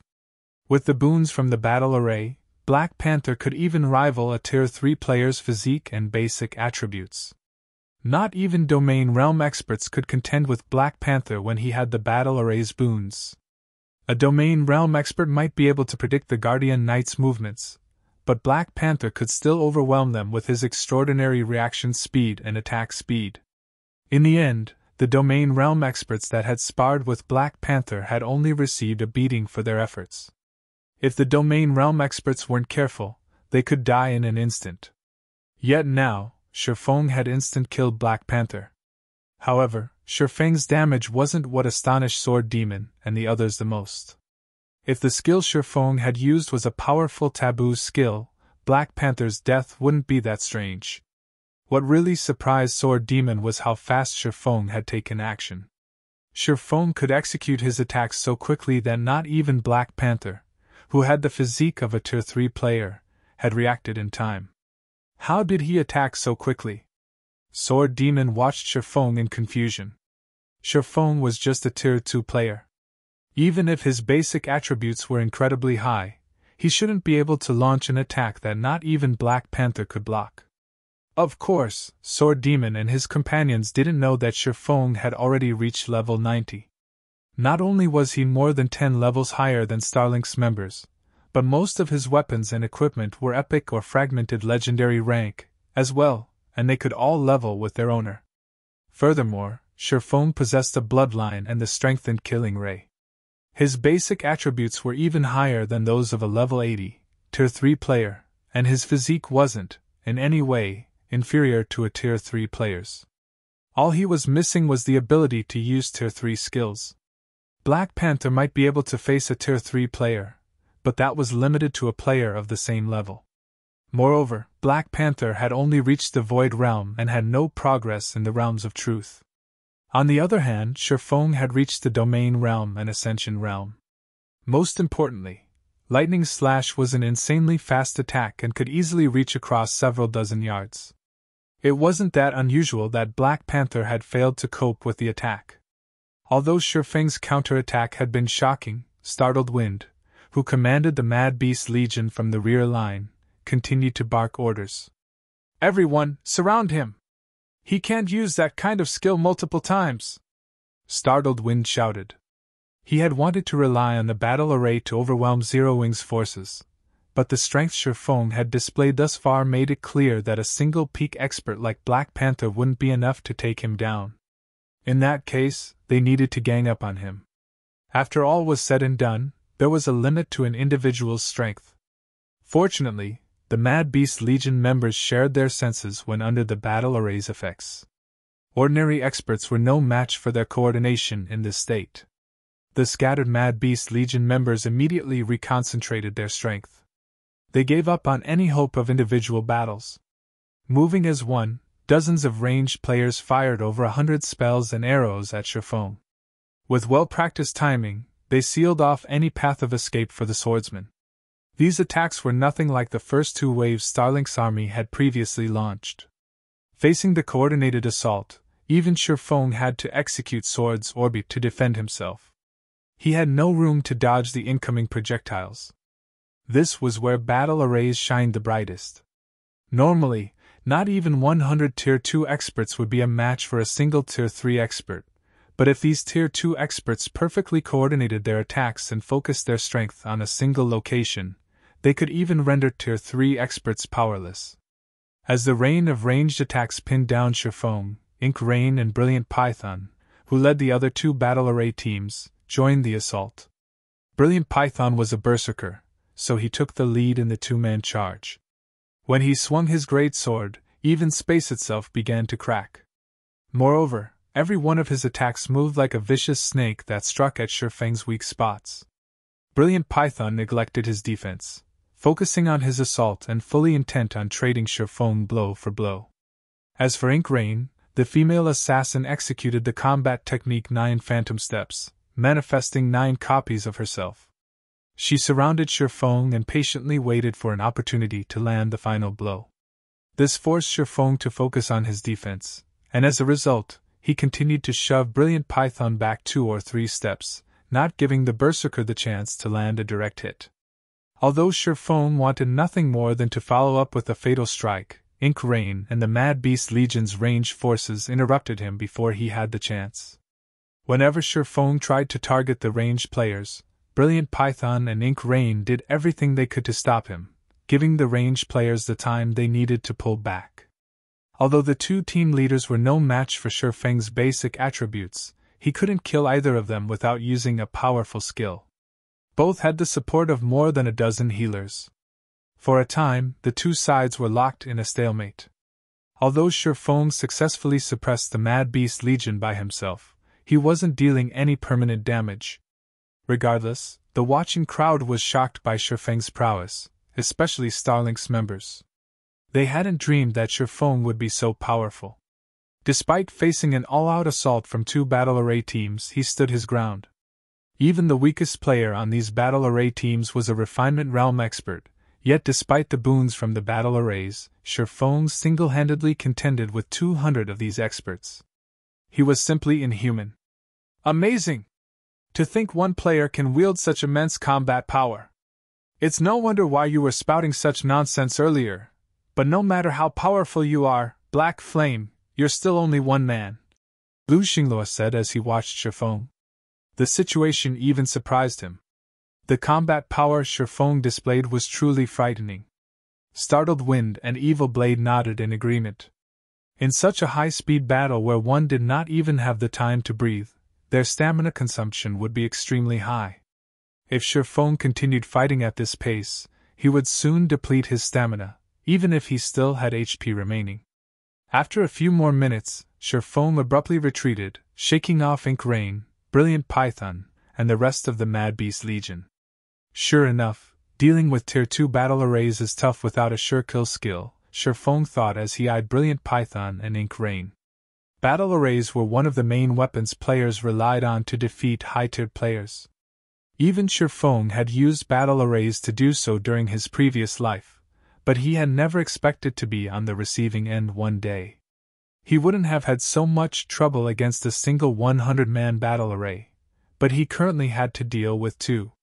In addition, both Ink Rain and Brilliant Python, the core of the 2 battle arrays, had impressively high combat standards. If he couldn't kill these 2, even he'd be helpless. What? Are you giving up already, Guild Leader Black Flame? Ink Rain teased. This game is too exhausting to continue. I don't want to play anymore, Shifeng replied. I'm afraid that is not up to you, Ink Rain said, smiling. She then led her team and charged at Shifeng once more. As the woman and her companions approached, Shifeng turned to Aqua Rose and his elite team, saying, You guys can jump in now. Chapter 22-28 One after another. Chapter 22-28 One after another. When they heard Shifeng's invitation, Aqua Rose and her comrades, who had remained on standby, revealed excited grins as they turned to the Mad Beast Legion before charging to meet their opponents. When Lu Xinglue noticed that Aqua Rose and the others were joining the fray, he glanced at Shifeng with a sneer. Black Flame, I suppose you want to rely on your people to cause chaos while you pick off the Mad Beast Legion members, one by one? Smiling, Lu Xinglue continued. Unfortunately, you're only digging your own graves. Although the battle array allowed players to fight higher-tiered opponents, it was truly a weapon to use against large groups. Shifeng's decision to take on the Mad Beast Legion by himself had been the wisest decision. If Aqua Rose and Zero Wing's vanguard joined the battle, they'd only be a liability, not an asset. Once the 2 armies truly clashed, chaos would rule this battlefield, and amidst such chaos, players couldn't rely on AoE skills or spells. A single misfire could kill one's allies. Without AoE skills or spells, even peak experts would find the Mad Beast Legions challenging in a one-on-one, not to mention Aqua Rose and the others, who were only flowing water and refinement realm experts. However, Brilliant Python realized that the atmosphere around Zero Wing's members felt odd. What's up with these people? As Brilliant Python watched Zero Wings players charge forth, he was confused. Aqua rose and the others didn't look at him and his teammates like they were powerful foes. Rather, their expressions seemed like they had just found the perfect practice targets. Ignore them! They are fools if they think they can defeat us in our own battle array! Ink Rain shouted to her team. She then turned her sights to Fire Dance, radiating intense killing intent. Her previous clash with Fire Dance was still fresh in her mind. Her strength was only second to the Mad Beast Legion's commander and vice commander, yet someone with weaker combat standards had defeated her. It would be hard not to remember such a humiliating defeat.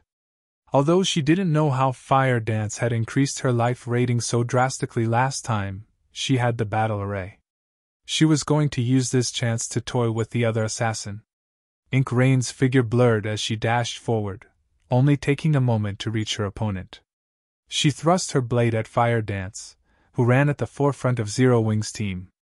As Ink Rain's dagger shot forth, she split into 9 identical copies. When Happy Art saw this from one of the VIP rooms, she couldn't help but gasp. That's 9 phantoms, 1 kill! Happy Art was astonished to see Ink Rain's 9 phantoms. 9 phantoms, 1 kill was a bronze combat technique and one of the most powerful the 13 Thrones had obtained from bronze legacy tablets. With a fraction of the combat technique, a Void Realm expert would be unrivaled among their peers. Had Happy Art fully mastered 9 phantoms, 1 kill, she could have even fought Sandbone, one of the Flower of Seven Sins senior cadre members, without losing ground. Unfortunately, despite the extensive time Happy Art had dedicated to learning the combat technique, she had failed to make any progress. It was simply too complex for her to comprehend and execute. Not even a domain realm expert was guaranteed to learn the technique. Why wouldn't Happy Art be surprised to see that Ink Rain execute 9 phantoms, 1 kill, despite the difficulties of learning the technique? However, Happy Art didn't know that the battle array's boons were the only reason that Ink Rain could execute 9 phantoms, 1 kill. Without those effects, she wouldn't be able to use the combat technique either. Ink is taking this too seriously. She's actually relying on such a forbidden move. Cloudy Mountain, the Mad Beast Legion's vice commander, muttered with a frown. 9 phantoms, 1 kill was Ink Rain's greatest trump card. They had wanted her to reserve this move for a domain realm expert, but now that she had used it, word would spread. Forget it. Just let her be. She might be able to take that final step after exacting her revenge. Startled Wind said, chuckling. Ink Rain was a prodigy he had set his sights on, and he had been surprised to learn that Fire Dance had actually defeated the young woman. Unfortunately, that defeat had maddened Ink Rain with thoughts of revenge. It had severely impacted her development. If Ink Rain could avenge her prior defeat and clear it from her mind, she would have a high chance of reaching the domain realm. Just when everyone assumed that Ink Rain's attack had been successful, a metallic clang echoed across the battlefield, stupefying the spectators. What's going on? They had only seen Fire Dance lightly swing her short sword before Ink Rain's phantoms had disappeared. Ink Rain stumbled a step back, her dagger vibrating violently as if she had struck an adamantine wall. Who is she? Happy Art muttered as she stared at Fire Dance in surprise. Ink Rain's assault could likely even kill domain realm experts, yet Fire Dance had so casually nullified the attack. Moreover, Fire Dance's strength was clearly superior to Ink Rain's. Yet, Happy Art's surprise was nothing compared to the shock Starlink's members felt.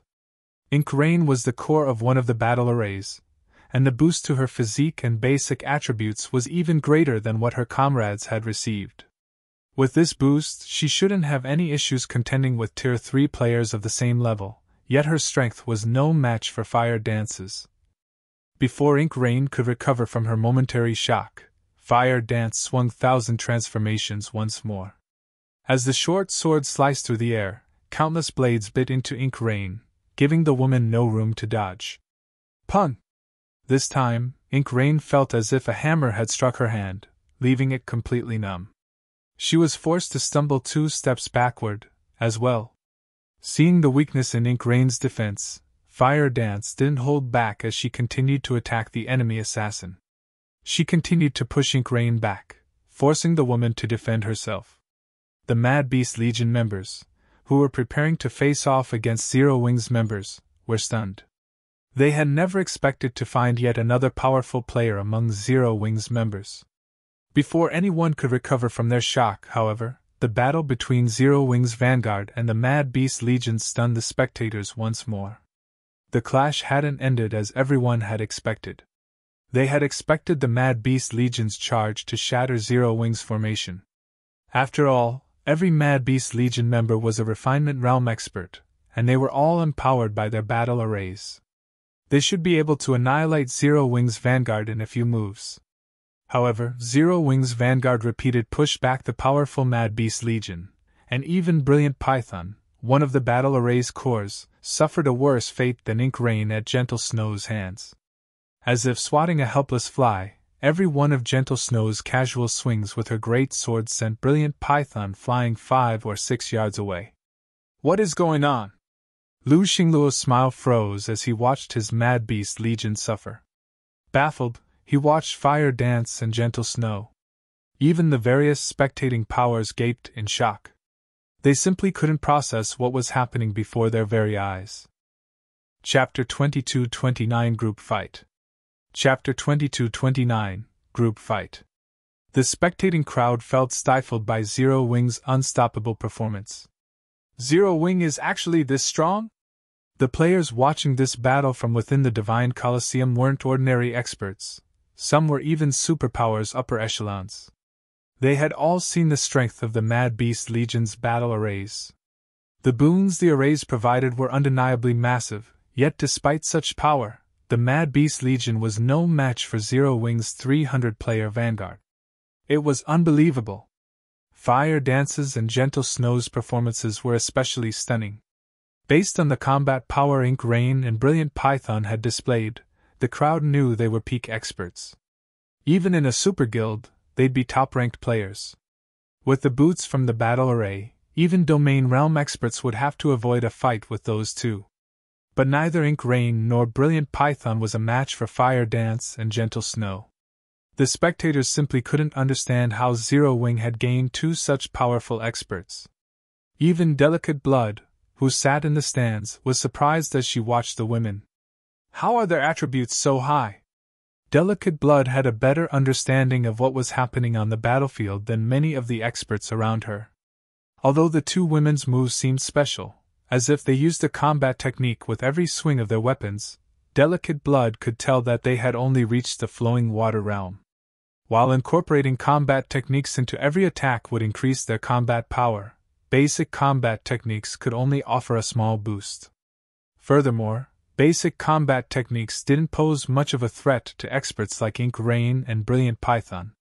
The real reason that Ink Rain and Brilliant Python were so miserable right now was because of how much higher Fire Dance's and Gentle Snow's basic attributes were. However, the two team leaders served as the cores for their respective battle arrays, and the attribute boots they had received was no trivial matter. Moreover, they should be wearing multiple pieces of epic equipment as peak experts, yet for some reason, they were no match for Fire Dance and Gentle Snow. In contrast, Unyielding Heart brimmed with joy. His eyes were practically glowing as he watched Fire Dance and Gentle Snow. He didn't know how the two women had amassed such high basic attributes, either, but with their strength, there was no doubt that Zero Wing's vanguard could suppress the Mad Beast Legion. In fact, it was only a matter of time before the vanguard annihilated the 300 Mad Beast Legion members.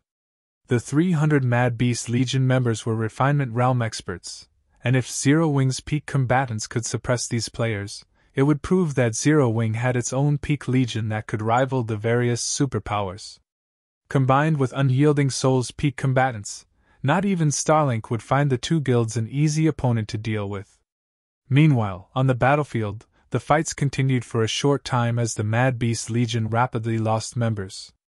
Guild leader, I'm afraid that the Mad Beast Legion won't last much longer at this rate. Startled Wind reported as he watched one Legion member die after another. He didn't want to admit it, but Zero Wing was stronger than he had expected. The team Fire Dance and Gentle Snow led was more than capable of rivaling a superpower's main force. There was also Shattering to take into account, and he was capable of suppressing 2 battle array teams by himself. "Alright, join the battle. But make sure that you end it quickly," Lu Xinglua said as he shot Shattering a fierce look. Lu Xinglua wanted to hide as much of Starlink's strength as possible, but Shattering had given him on choice but to reveal his cards. Startled Wind nodded sharply and left to gather Sword Demon, Evil Blade, and the guild's other domain realm experts. The watching superpowers gasped as these experts broke away from Starlink's main force. Even Unyielding Heart felt a chill crawl down his spine. They watched as Startled Wind, the Mad Beast Legion's commander, Cloudy Mountain, its vice commander, the 4 Shadow Demons, 3 Kills, and the Battles Car Workshop's commander, Evil Blade, charged forth. That was a total of 8 domain realm experts, and among them, Startled Wind and Evil Blade were powerful enough to have shaken the western continent in God's domain. Moreover, all 8 experts radiated strange auras. A crimson mark also graced their foreheads, and their eyes were completely black. Not one of them looked like an ordinary human. Demon God transformation! So, that's what Starlink has been hiding? Delicate Blood was stunned as she watched Starlink's 8 domain realm experts. Most superpowers were likely still unfamiliar with the term Demon God transformation. Only an extremely small number of players knew about what it was right now. The Demon God transformation was one of the few ways players could increase their life ratings, but trying to perform the act was extremely difficult. Not only did it require a ton of super rare materials, but the players undergoing the transformation also had to find the legacy entrance and clear the Demon God's trial. The materials alone were an intense challenge to procure. Any superpower would struggle to secure a single set, yet Starlink had collected at least 8. Startled Wind and his companions had reached Fire Dance and Gentle Snow before Delicate Blood could even react. Although Startled Wind and the others' basic attributes and physiques weren't quite as powerful as Ink Rain and Brilliant Python's, their combat standards were leagues above. Among the 8, Startled Wind and Evil Blade's basic attributes and physiques could rival Ink Rain and Brilliant Python's, and as a result, they led the charge. Relying on their superior combat standards, Startled Wind and Evil Blade deflected all of Fire Dance and Gentle Snow's attacks. They responded with their own advanced combat techniques, targeting the women's weak points. At the same time, Cloudy Mountain, Sword Demon, and the domain realm experts coordinated their attacks with Startled Wind and Evil Blades. After just a few exchanges, Fire Dance and Gentle Snow had taken several hits. They had no choice but to use their skills and focus on defense. It seems that this fight ends here. Although Zero Wing's experts have higher basic attributes, it still lacks capable manpower. Delicate Blood could not help but sigh as she watched Starlink's experts push back Fire Dance and Gentle Snow. At the end of the day, Zero Wing's foundations weren't solid enough. Fire Dance and Gentle Snow might be very strong, but God's Domain was not a single-player game. Starlink's foundations were far too sturdy. It had 8 domain realm experts that had undergone the Demon God transformation, and with that kind of strength, Starlink could decimate any ordinary superpower. Only super guilds would have a chance of putting Starlink in its place. But before Startled Wind and his team could land the final blow, 10 sword lights rained down on them from above. Not only were these sword lights incredibly powerful, but they were also quite fast and accurate. Startled Wind and his companions had no choice but to defend themselves. Pung! Pung! Pung! The crowd heard a series of metallic clangs as Startled Wind and the others were forced 2 or 3 steps back. All 8 domain realm experts instantly turned toward the sword light's origin, and they clearly weren't happy with what they found. Their attacker was none other than Shattering. Sharfeng's attacks were even heavier than Gentle Snow's. If any of them had to face the 10 sword lights alone, they'd likely take immense damage. 8 domain realm experts dare to gang up on 2 players who haven't even reached the Void Realm yet? You must be insane, Shattering said as he looked at Startled Wind and the others. Don't insult us, Black Flame. This is war. There is only victory or defeat. We'll still fight with everything we have, even if you join the fight. Startled Wind stated, unperturbed by Shifeng's provocation. However, Startled Wind and his companions still watched Shifeng with serious expressions. They hadn't fought him yet, so they didn't know exactly how high Shifeng's strength was, but after blocking the previous attack, they knew it must be horrifically high. None of them would be a match for him in a one-on-one. Indeed, this is a war. Since that is how you feel, everyone attack! Shifeng ordered. Aqua Rose, Violet Cloud, Shadow Sword, Yen Tianqing, Alluring Summer, Ililfei, Flying Shadow, Zhao Yueru, and a dozen or so other core upper echelons from Zero Wing, who had refrained from combat, surrounded Shifeng. Chapter 2230 Violent Suppression. Chapter 2230 Violent Suppression. When Aqua Rose and the others stepped forward, they unleashed the auras they had kept contained. Although each of their auras was not as powerful as Fire Dance and Gentle Snows, the combined pressure easily surpassed their two comrades. Startled Wind and his team were stunned. Aqua Rose and the others hadn't seriously joined the battle yet, so Fire Dance and Gentle Snow's brilliance had easily overshadowed their performances.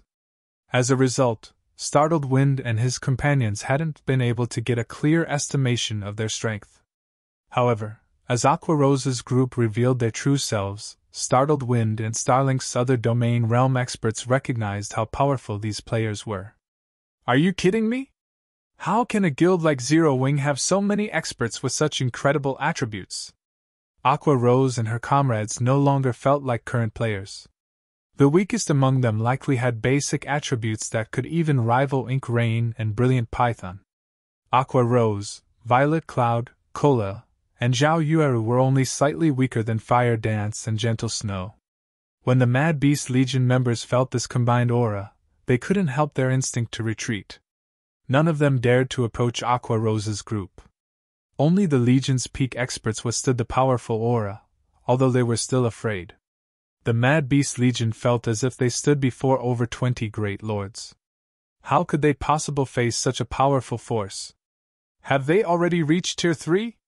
Brilliant Python muttered in shock. Brilliant Python was his battle array's core, and the boost was even great enough that he could contend with a Tier 3 player of the same level, yet Aqua Rose and the others' auras were no weaker than his own. He couldn't think of any possibility other than the fact that they must have reached Tier 3. No, that's not possible. Players can't take the Tier 3 promotion quest until they've reached level 100. No matter how incredible their leveling speed is, it's not possible to reach level 100 at this stage of the game. Even if they have reached that level, they'd still have to complete their promotion quests. They can't even challenge the quest until they've met the minimum equipment standards, not to mention complete it, Ink Rain said, shaking her head. Ink Rain refused to believe that Aqua Rose and the others had reached Tier 3 already. Just from their life ratings, she could tell they hadn't. There was, after all, a significant difference between a Tier 2 player's life rating and that of a Tier 3 player. Ink Rain didn't feel the pressure that would result from such a difference in life ratings. However, even if Aqua Rose and the others weren't Tier 3, they weren't any weaker than an actual Tier 3 player of the same level. Calm down, everyone! These people might have very high attributes, but their combat standards are subpar. Our refinement realm experts easily outnumber theirs by several times. Avoid direct fights. Split up, and keep them distracted. Follow-up units, attack with combination spells. Evil Blade, you'll work with me to distract Black Flame. I want everyone else to work with the combination spells to keep Zero Wing's vanguard busy. Once we've annihilated the rest of Zero Wing's army, we'll take out time whittling these players down.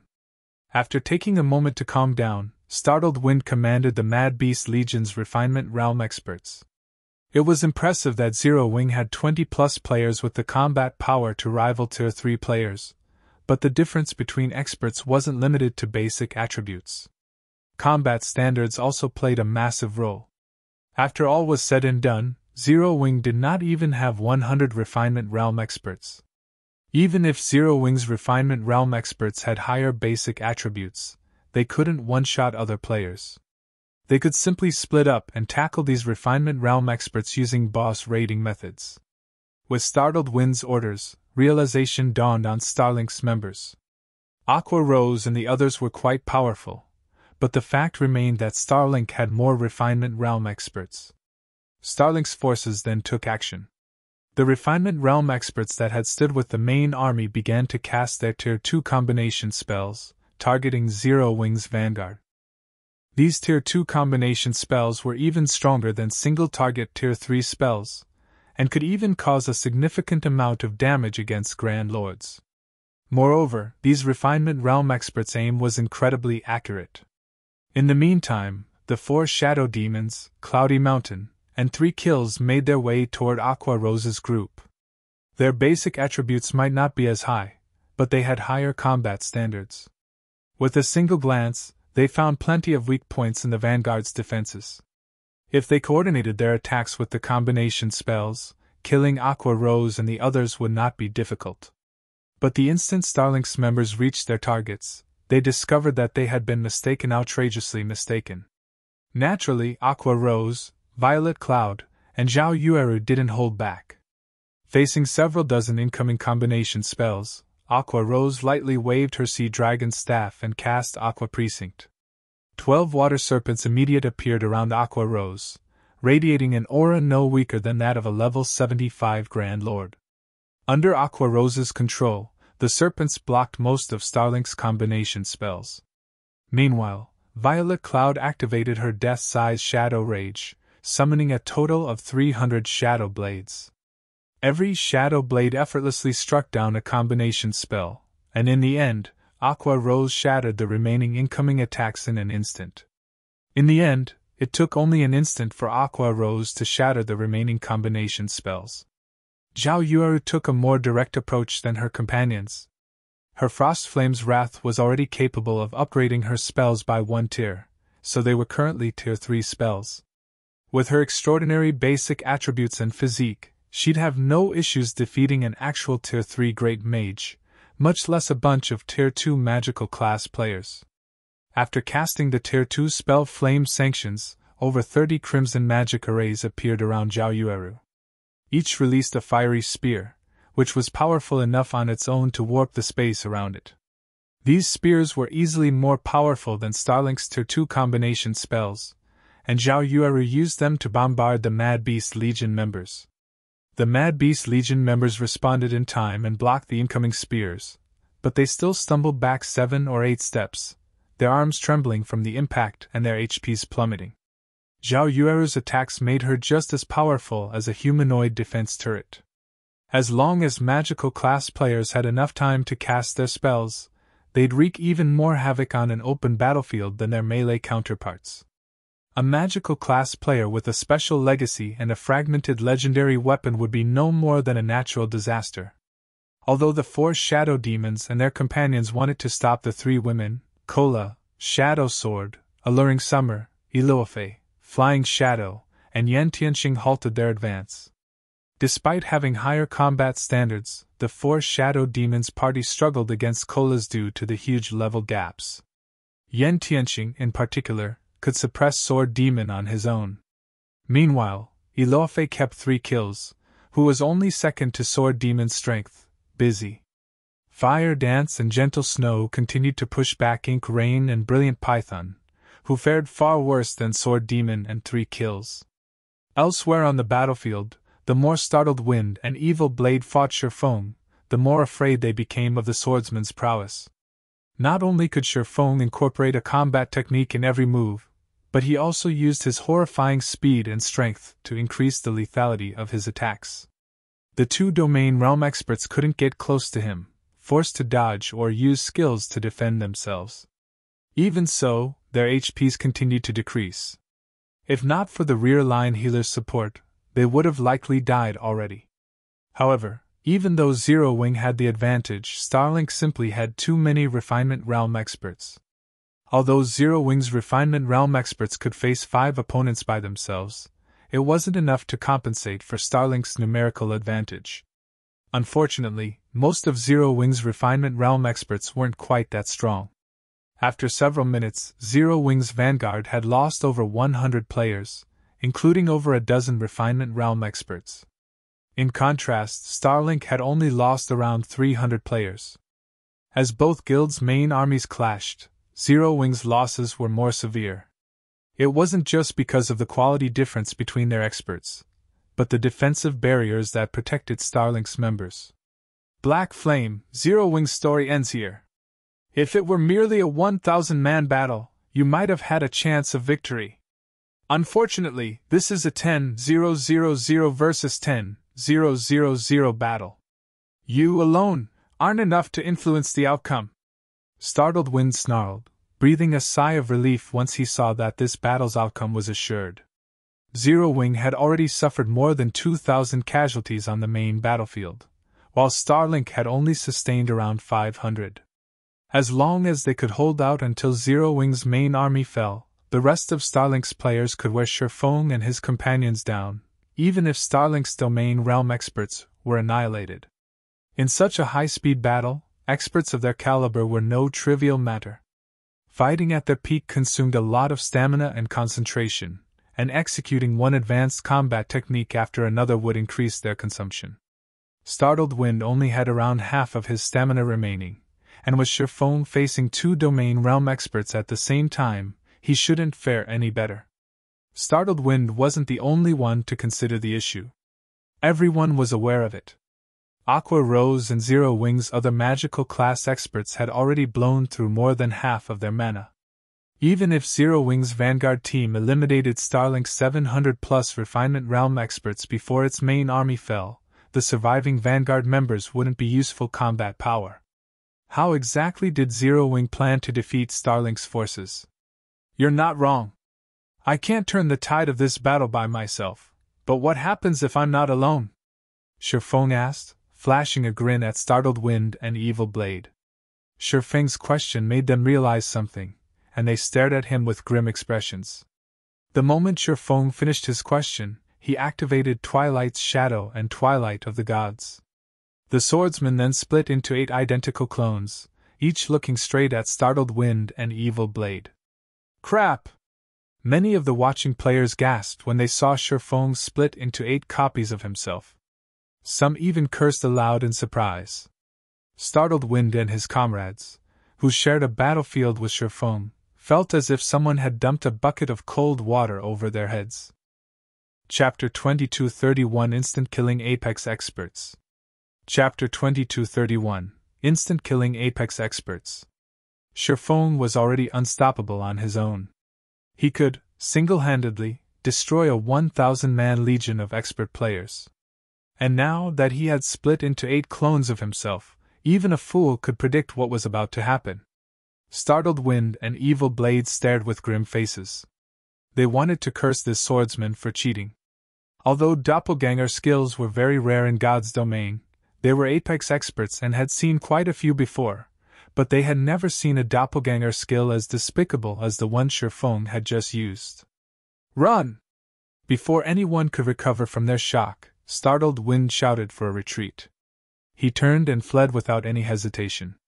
Startled Wind could sense doppelganger skills effects, and although Shattering's doppelgangers had lower attributes than the main body, he could tell that their basic attributes were still higher than his and Evil Blade's.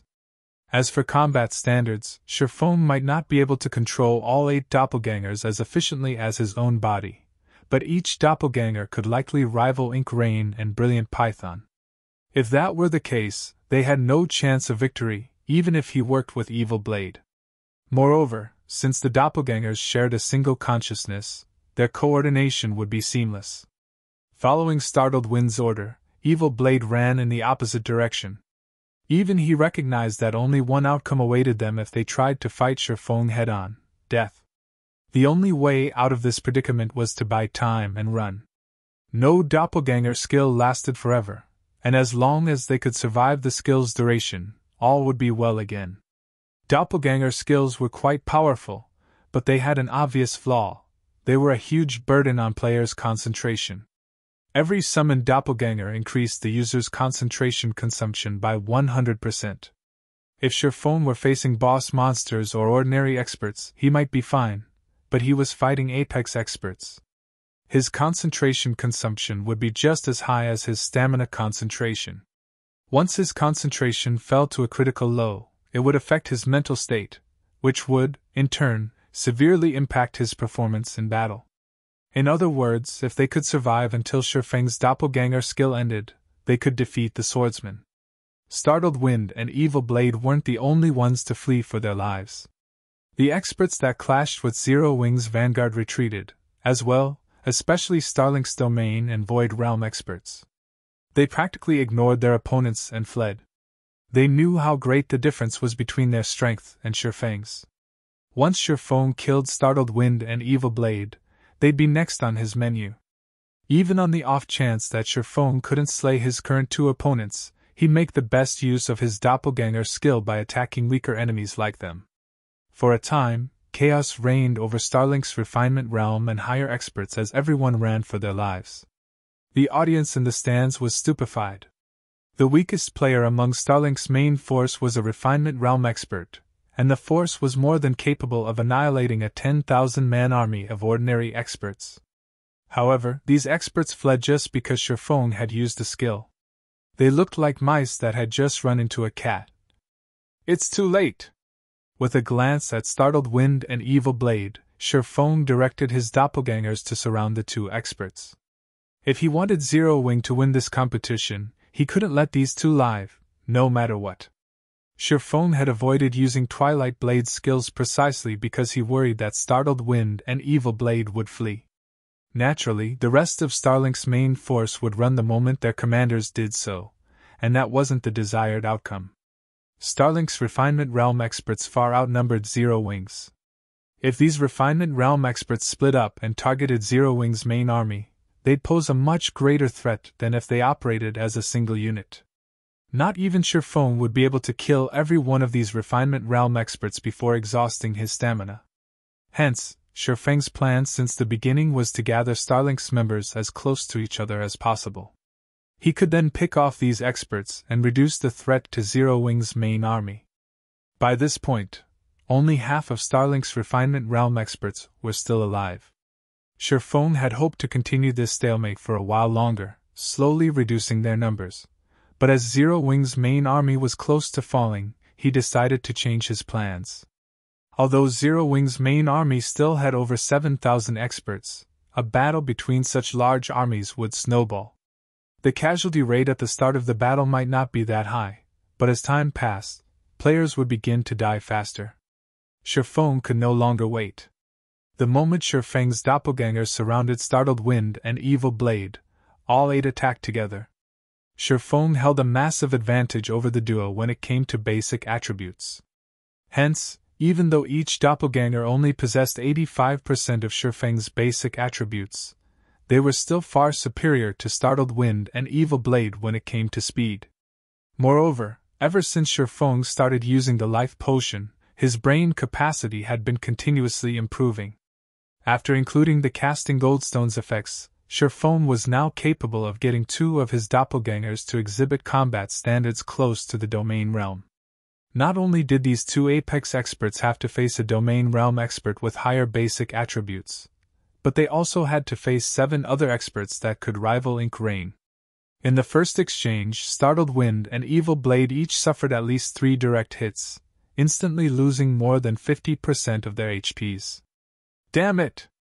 The outcome both shocked and enraged Startled Wind. He stopped holding back and desperately executed every advanced body technique and life-saving skill he had.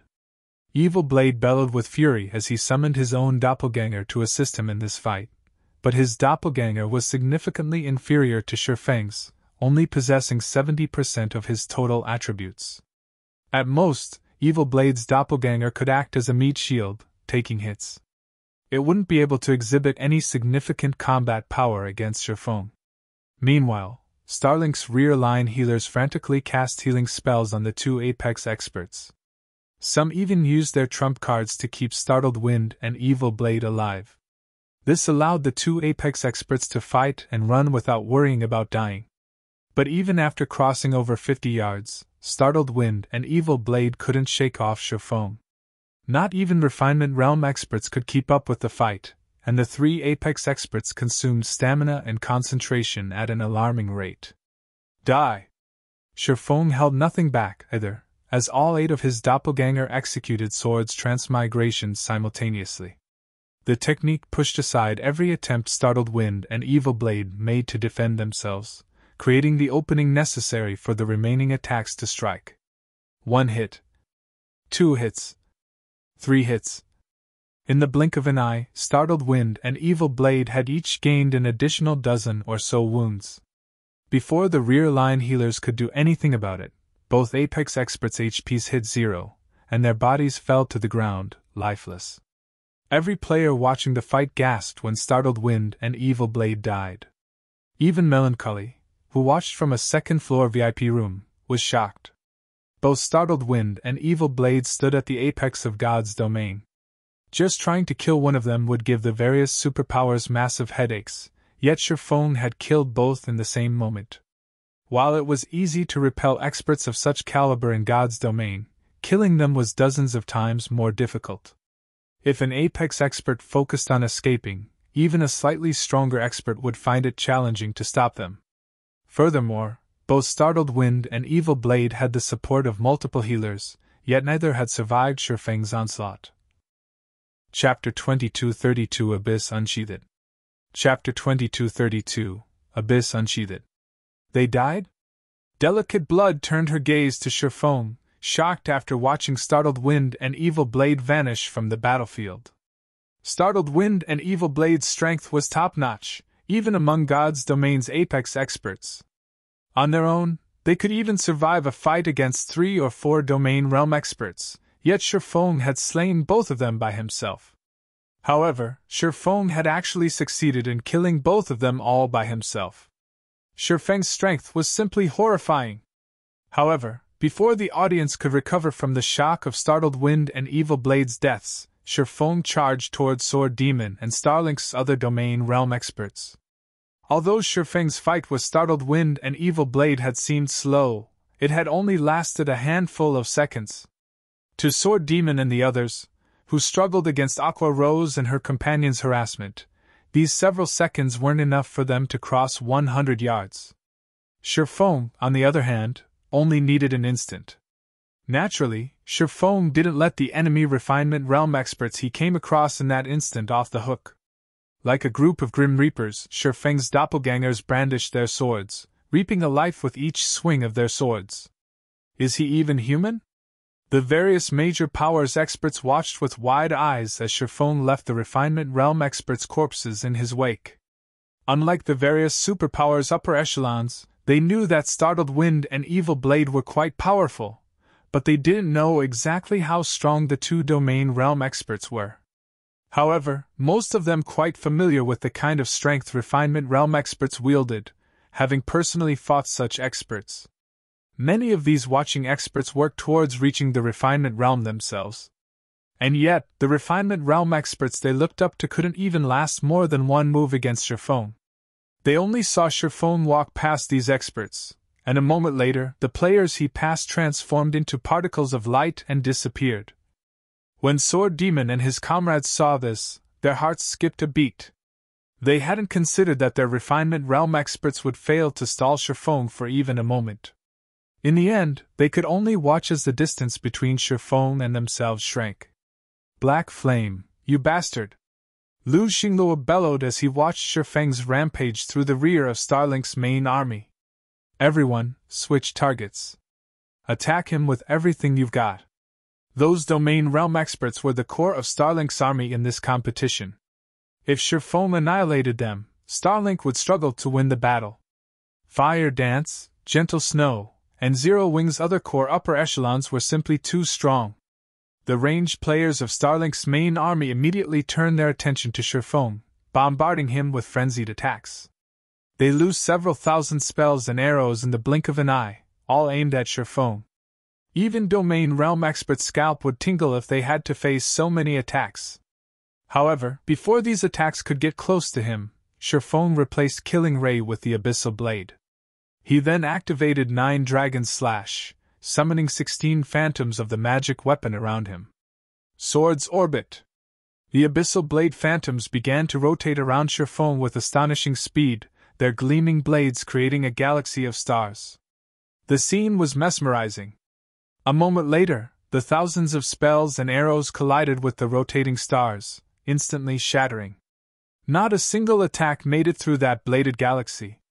Despite taking the time to execute Sword's orbit, Shifeng's pace didn't slow as he continued to approach Sword Demon and the other domain realm experts. Crap. What kind of skill is he using? Is that an invulnerability skill? No, it's not an invulnerability skill. If it were, the mana around him would have fluctuated. Since that didn't happen, Black Flame must be using a combat technique. How can a combat technique be that powerful? That's several thousand attacks we're talking about. Players can become so incredibly powerful with combat techniques? The many spectating experts were stunned as they watched the scene play out. They had all watched experts charge into large forces to slay an army's commander before. In fact, it was a common occurrence in God's domain. There were so many skills, spells, and tools available in God's domain, and with a powerful enough tool, players could wipe out armies of tens of thousands of players by themselves. However, they had never seen a player effortlessly walk through thousands of attacks by relying on a combat technique. Some of those attacks had been as powerful as Tier 3 attacks, and every one of them had originated from an expert. They had all been incredibly accurate. Even peak experts would be reduced to a pincushion. However, none of these attacks could reach Shifeng. The galaxy of stars he had summoned struck every one of them down. Although the abyssal blade couldn't keep up with Shifeng's leveling, the magic weapon's incredible skills were still useful. Nine Dragon Slash, in particular, was a major help in group fights. The summoned phantoms were even more useful than the abyssal blade itself since attacks wouldn't affect them. When Shifeng used these phantom swords in conjunction with Sword's orbit, the technique could be Shifeng's strongest defensive maneuver. Don't think that I'm so easy to kill! Sword Demon knew that escape wasn't possible as he watched Shifeng's rapid approach. He immediately used his strongest move against the swordsman. The twin swords in Sword Demon's grip began to release a dense, dark energy, and the atmosphere around him began to feel much heavier. It felt as if the space around him couldn't bear the existence of this dark energy. Following which, Sword Demon used Cross Slash, sending a pitch-black cross of dark energy flying toward Shifeng. This attack was Sword Demon's last hope for survival. As long as the galaxy of stars around Shifeng remained, Starlink's ranged players would be useless. But if Sword Demon could shatter that galaxy, Starlink could continue its assault against Zero Wings Guild leader. Shifeng would be forced to deal with the attacks, allowing Sword Demon to escape. Boom! A massive explosion rocked the battlefield the instant the Dark Cross collided with the galaxy of stars, creating a powerful storm that swept through the area. Black tears appeared as space began to unravel. However, when the dust cleared, what Sword Demon saw left him stupefied. His attack, which had the strength to rival mythic monsters' attacks, had done nothing to the defensive galaxy around Shifeng. He had done nothing more than push the swirling lights closer to the swordsman for a brief moment before they returned to their original positions. What power! If I hadn't reached the Ascension realm during my fight with Startled Wind and Evil Blade, my sword's orbit would have broken. Shifeng flashed Sword Demon an amazed look. Players couldn't use Berserk skills on this battlefield, so it was practically impossible for a Tier 2 player to display Tier 4 power. Not even Shifeng could do so. As a result, he had no choice but to combine his Abyssal Blade Phantom's strength to deflect Sword Demon's attack. After that last attack, Sword Demon's aura had weakened substantially. Using this opportunity, Shifeng ganged up on Sword Demon with his doppelgangers. This domain realm expert was much easier to defeat than Startled Wind and Evil Blade. The instant Sword Demon ran out of life-saving skills, Shifeng killed him and moved on to his next target. The scene rendered the spectating crowd speechless. Despite several thousand attacks bombarding him, Shifeng had slain Sword Demon. His strength was absurd. When Lu Xingluo watched another domain realm expert fall, he paled. Shortly after Sword Demon died, Wind Demon and Cloudy Mountain, the closest domain realm experts, fell under Shifeng's blades. Surprisingly, Gentle Snow and Yan Tianqing had successfully killed 3 kills, while Fire Dance and Yi Luofei ended Ink Rain. Because of this development, Starlink's morale plummeted. In less than 2 minutes after Shifeng had activated Twilight of the Gods, all of Starlink's domain realm experts had died. Furthermore, Starlink had less than 200 refinement realm experts remaining.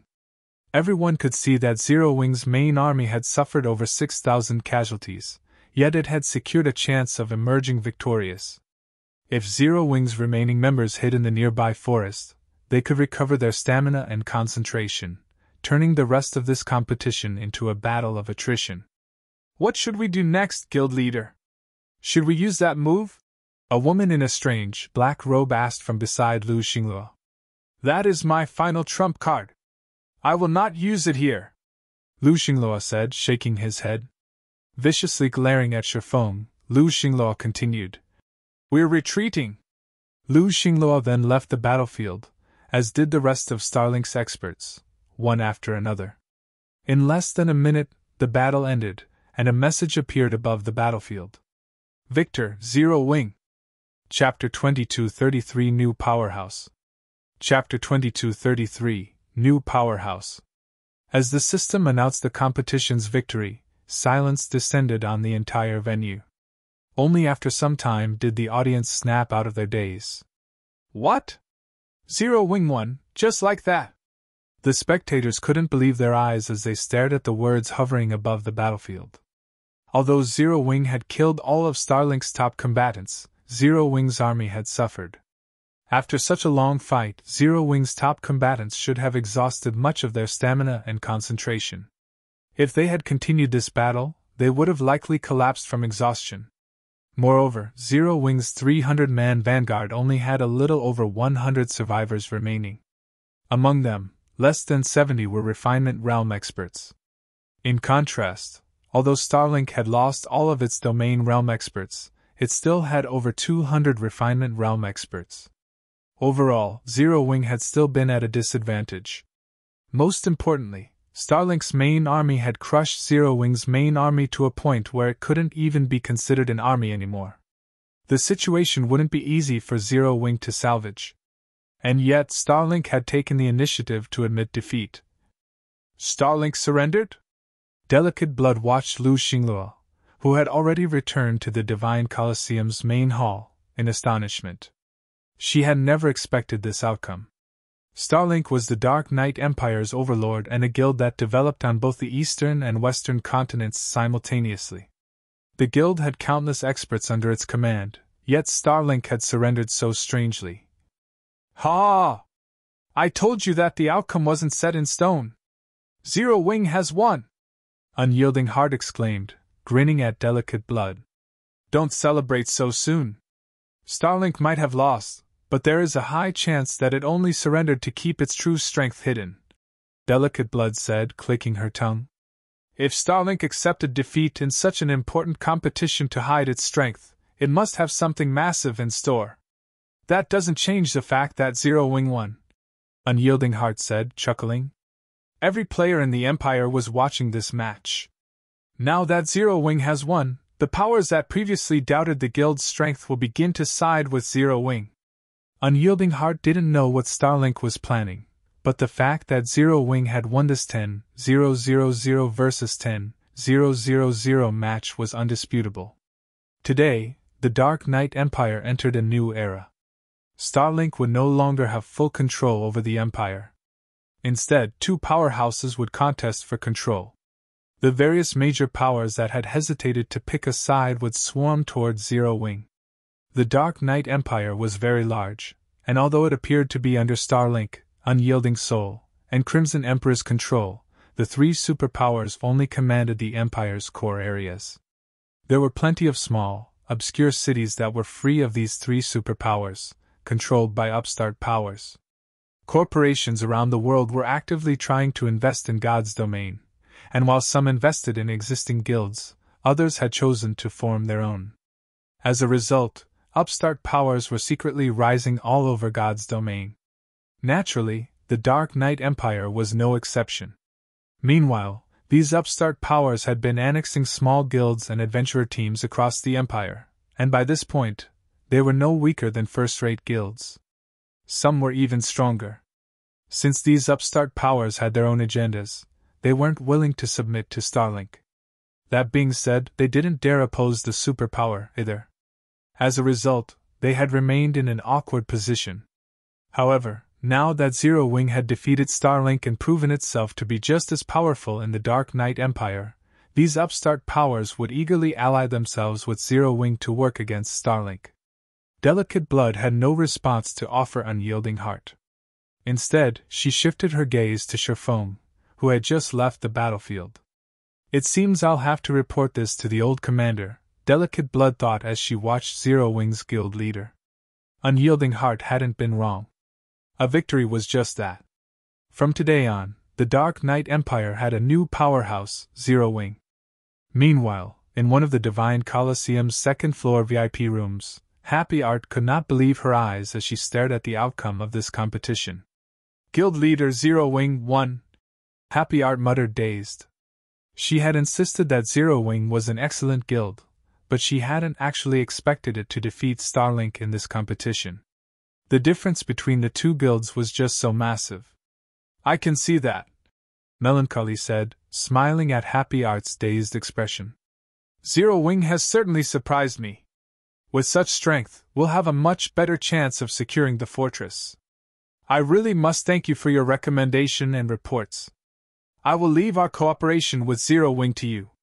Also, I want you to tell Black Flame something for me. Others will always envy those who stand out. Even super guilds will be envious of Zero Wing's incredible development speed. Melancholy didn't particularly care about Zero Wing's other experts, but the strength its vanguard had displayed in this battle had surprised him. Now he more or less understood why Shattering had been so confident. Zero Wing's growth rate was too frightening. It had grown from an obscure guild in a kingdom into Starlink's rival in such a short time.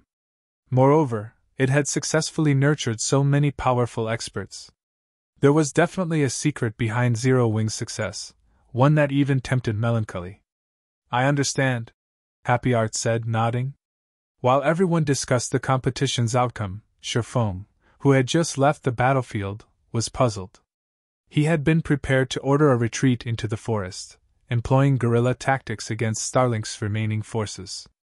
Not only would his strategy compensate for Zero Wing's numerical disadvantage, but it would also give his players time to recover their stamina and concentration. With their level and attribute advantage, they could whittle Starlink's survivors down. He had never expected Lu Xinghua to give up so quickly. Shattering found the situation strange since it didn't fit with Lu Xingluo's usually rash behavior. Just forget about it. In any case, we've won. Shattering shook his head as he dismissed the issue. What mattered the most was the reputation boost Zero Wing would gain with its victory. Although Zero Wing had established a foothold in the Dark Knight Empire, it hadn't made any developmental progress yet, even with the benefits Stone Forest City provided. Starlink was simply far too strong. However, Starlink's prestige in the Empire would suffer, while Zero Wing's would soar. After this, Zero Wing could finally absorb the Empire's talented players. If the guild wanted to become a true superpower, it needed enough talented players and experts. Although Zero Wing had already surpassed first-rate guilds in this aspect, it wasn't a match for superpowers. This competition had made that much obvious. The difference between each side's refinement realm experts had been massive. There was no need to mention other aspects.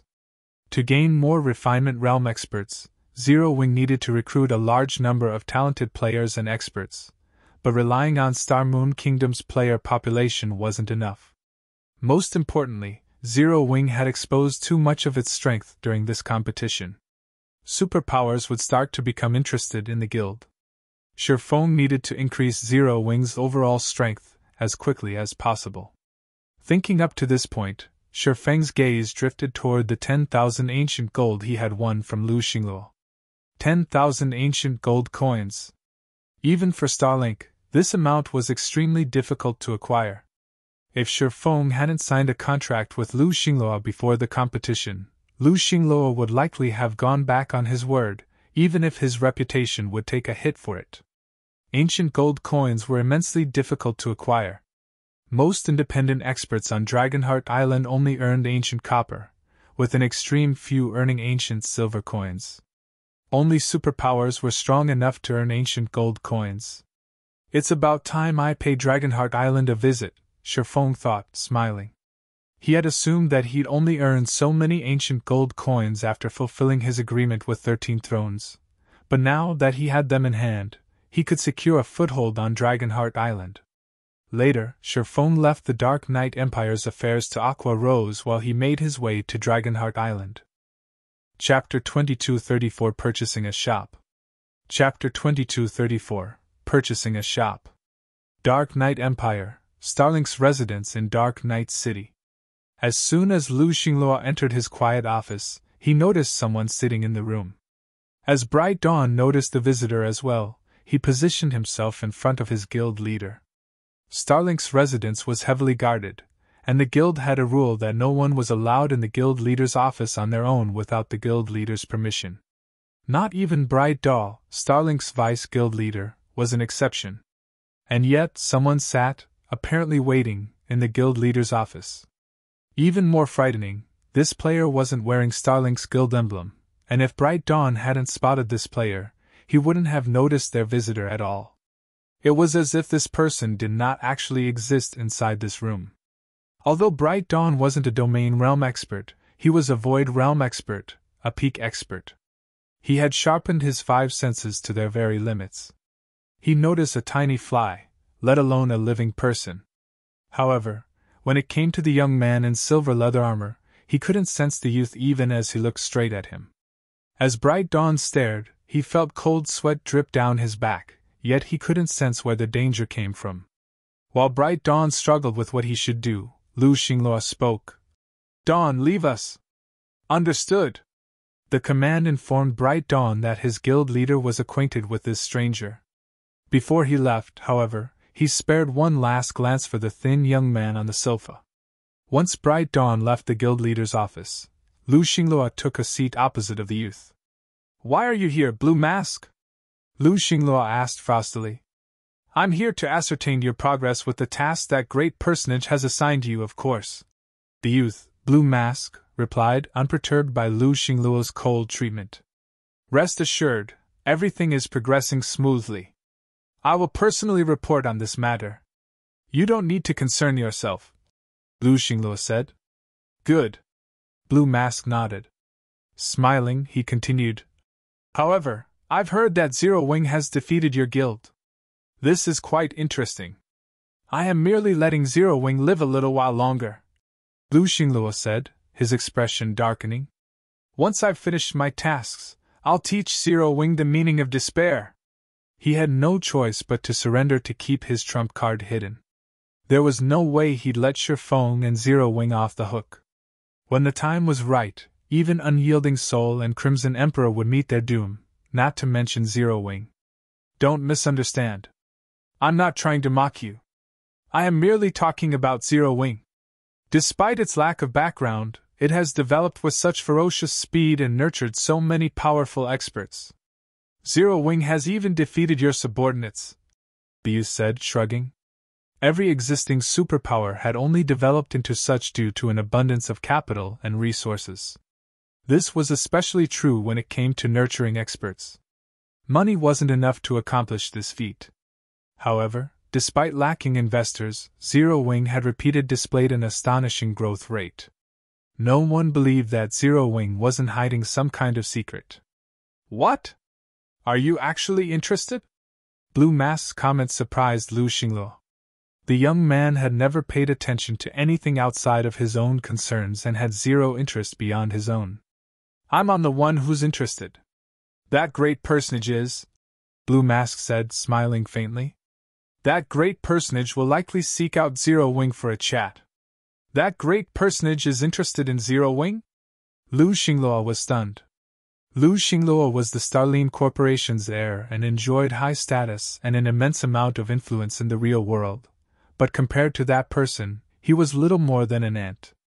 Lu Xingluo had never thought that an insignificant pest like Zero Wing would catch that person's interest. That's right. I'd suggest that you avoid messing with Zero Wing. At least, not until you've completed your tasks, Blue Mask said. I understand. Lu Xingluo nodded. Since that great personage had decided to make a move on Zero Wing, there was nothing Lu Xingluo could do about it. If negotiations were successful, he'd be fine, but if they failed, Zero Wing would be doomed, even if he didn't make a move. While the Dark Knight Empire was in an uproar about the match between Starlink and Zero Wing, Shifeng secretly arrived on Dragonheart Island in the Sea of Death. Dragonheart City was currently crowded with people, and as Shifeng wandered down the city streets, he could tell that the city was even more prosperous than Empire's imperial capitals. As the only large-scale independent NPC city in the Sea of Death, many powers had gathered here. Even the rarely seen neutral powers and naval powers frequently visited, especially the neutral powers. Neutral powers were strong enough that not even superpowers dared to provoke them at sea. These neutral powers consisted of non-human players. Unlike on land, non-human players weren't restricted at sea. With the superior racial traits, it was easy to imagine how powerful these non-human powers would be on the open ocean. Non-human players were superior to human players in both leveling speed and combat power achievements. The only downside these players had to deal with was the promotion quests, which were far more challenging than those human players had to face. As for naval powers, they spoke with their ships. Naval powers fought in such a way that made individual players' strength nearly ineffective. This was why it was so difficult to secure a foothold on Dragonheart Island, and why so many powers tried to do so, regardless. Shifeng hadn't had an opportunity to establish a foothold on Dragonheart Island in his previous life. At most, he had been able to lead teams to the island to challenge the World Tower. His guild hadn't even had a temporary residence on the island. However, Shifeng had reached Dragonheart Island much sooner in this life. Moreover, he had the ability to establish a foothold here. He couldn't help but sigh ruefully at the situation. I missed the best chance to prepare for the Tier 3 promotion in my last life. I won't let it happen this time, Shifeng swore to himself as he gazed at Dragonheart City's City Hall, his heart pounding with excitement. Completing the Tier 3 promotion quest was an intense challenge. Not only did players need a certain degree of strength, but they also needed the help of specific external items. Fortunately, Dragonheart City had a large variety of items to offer. As long as he could purchase a shop here, he could buy many of the items NPC had for sale. It was one of the most reliable methods of acquiring items in Dragonheart City. Of course, the quality of the items available would largely depend on the shop's location and rank. Many powers had failed to establish a shop in Dragonheart City in the past, and as a result, they had lagged behind when it came to Tier 3 players. Shifeng would not miss this opportunity in this life. Shifeng quickly entered the city hall, and following an NPC administrator, he arrived in an elegant reception room. The NPC administrator then retrieved a list of available shops in Dragonheart City, allowing Shifeng some time to browse through his options. Purchasing a shop with a high star rank was the most important thing to Shifeng right now, but considering the amount of ancient gold he had on hand, his choices were limited. If he wished to purchase a 2-star shop, his only options were grocery stores. He simply couldn't afford a 2-star alchemy workshop or smithy. Sure enough, I'm limited to a grocery store in the city's inner area. After browsing through the list for some time, Shifeng felt like a pauper. Almost all of the 2-star shops available cost more than 10,000 ancient gold. Some of the more expensive shops even cost upward of 30,000 ancient gold. However, as Shifeng considered purchasing the 2-star grocery store, he noticed the 1-star shop at the very bottom of the list. Unlike the other shops, this 1-star shop's name was written in gray. When he read the shop's name, Shifeng was stunned. The Wanderer's Shop? Chapter 2235 Shop Secret. Chapter 2235 Shop Secret. When Shifeng saw the words Wanderer's Shop, excitement and shock filled his heart. He had never dreamed that he'd get lucky enough to come across such a golden opportunity. Can I purchase this Wanderer's shop? Shattering asked the female elven NPC beside him. Most players wouldn't recognize the Wanderer's shop.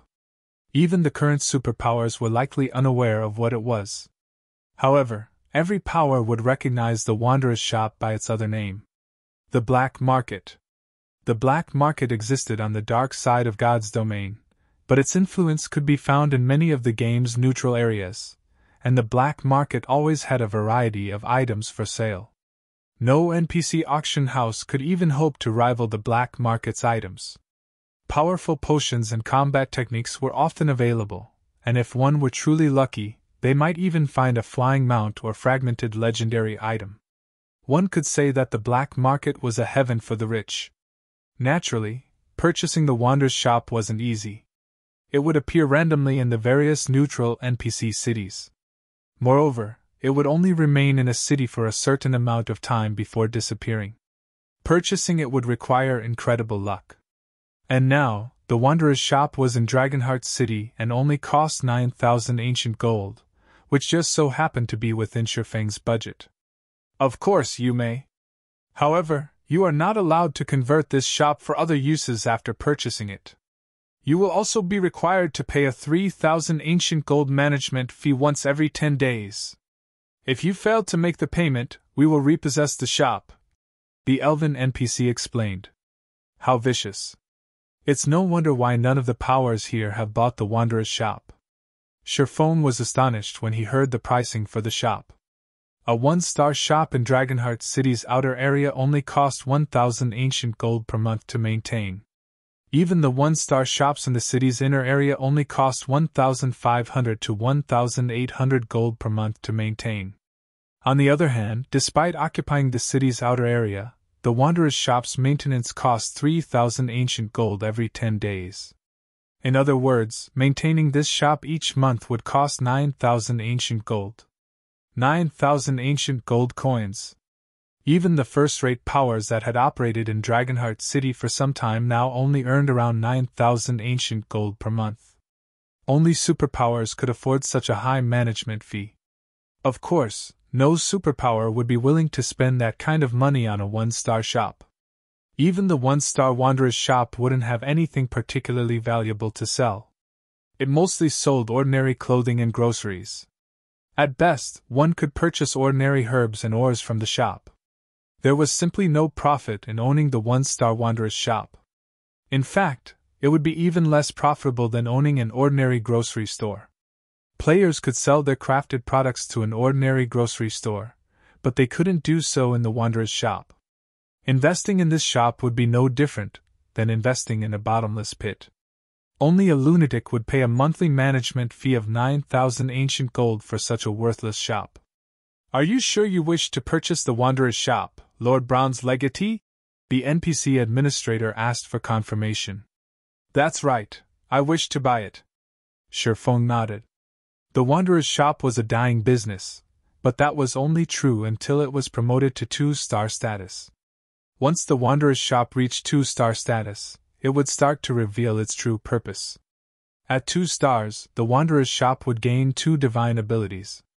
First, it could purchase rare items that weren't usually on the market, such as magic array designs, which kingdoms and empire considered national secrets, and Tier 3 and higher skill books. Tier 3 classes were an intermediate force anywhere across God's domain's main continent. Tier 3 NPCs could even serve as some NPC cities' magistrates. Hence, the various kingdoms and empires typically regulated items for Tier 3 and above classes.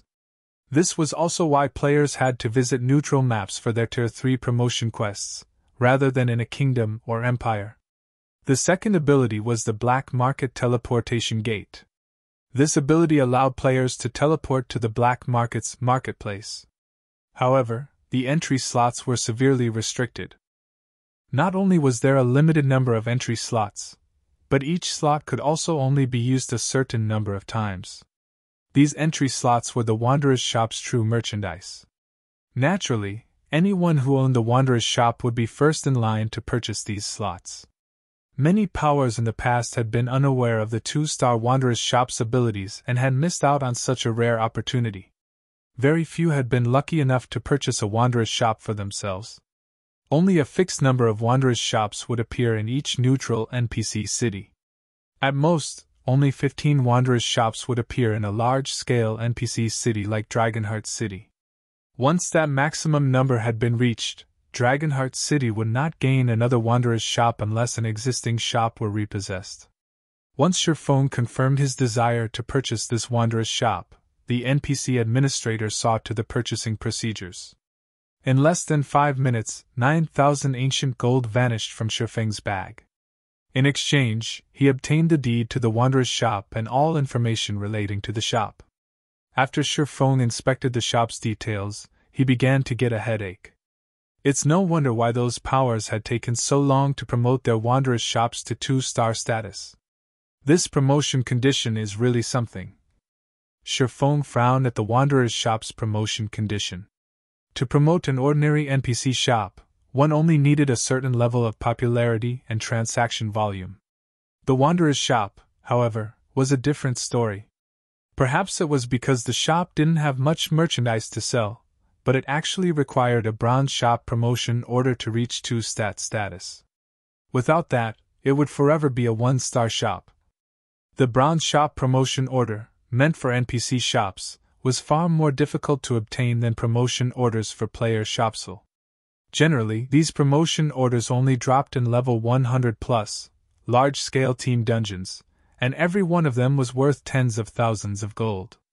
After all, there were a lot of benefits to promoting an NPC shop.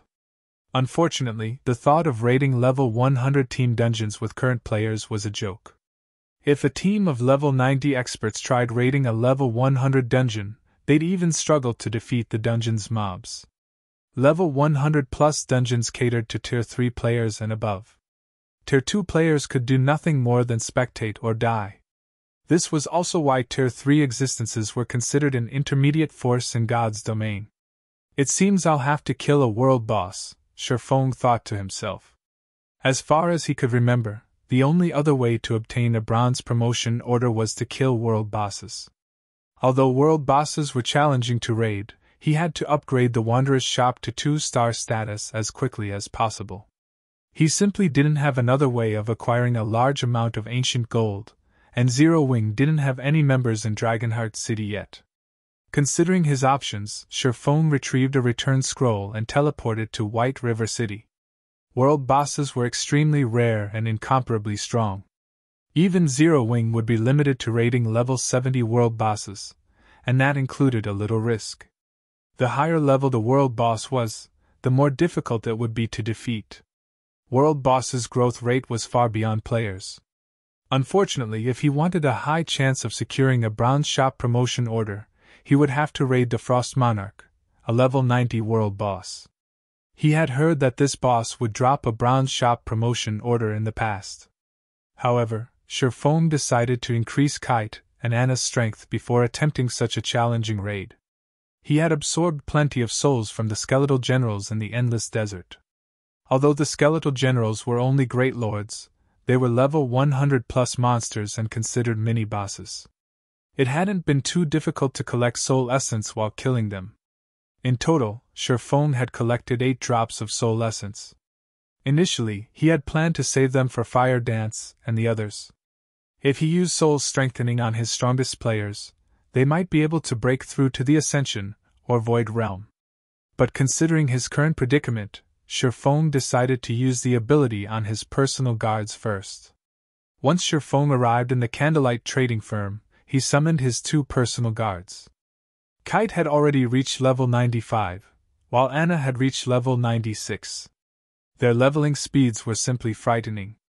In comparison, most mainstream Secret Silver personal guards had only reached level 90. Personal guards didn't earn bonus EXP when killing higher-leveled monsters. They could only level up by completing quests. After summoning his 2 personal guards, Sherfeng used the Ancient Gods literature fragment to scan Anna. Isn't the required number of soul essence a little too high? Sherfeng inwardly cursed when he saw that he'd need 15 drops of soul essence to use soul strengthening on Anna. Soul essence was not easy to obtain, and he could only use soul absorption once every 6 hours. The only reason that he had collected so many drops thus far was that he had been fighting level 100 Great Lords. He doubted that even Great Lords below level 100 would grant him any soul essence. Shifeng then proceeded to skin Kite. When Shifeng saw that he only needed 5 drops of soul essence to use soul strengthening on Kite, he released a sigh of relief. Fortunately, Kite was only a dark gold personal guard, while Anna was an epic personal guard. Since that's the case, let's strengthen you first. Shifeng began to chant an incantation, using the power within the ancient gods' literature fragment. Chapter 2236 Soul Strengthening's Effect. Chapter 2236 Soul Strengthening's Effect. As soon as Shifeng finished chanting the incantation on the ancient gods' literate fragment, silver armor began to encase Kite's body. A 5-fold magic array appeared beneath Kite, who carried 2 black iron swords across his back. As the magic array completed, Shifeng felt as if space around him had frozen, and everything around him had turned gray. The dense, violent mana around Kite also began to increase at an unprecedented rate. 3 times. 6 times. 10 times. So much mana gathered around the personal guard that the ambient mana around the magic array had been sucked dry, and drops of liquid mana formed around Kite. With the magic array to guide it, the liquid mana encased the 5 drops of soul essence the ancient gods' literature fragment had released. These 5 drops slowly moved toward Kite's forehead, merging with his soul. As more of the soul essence merged with Kite's soul, he began to scream in agony. The very sound of his scream stung.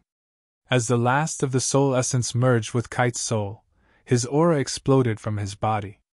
Shifeng could sense the changes that were happening to Kite's body.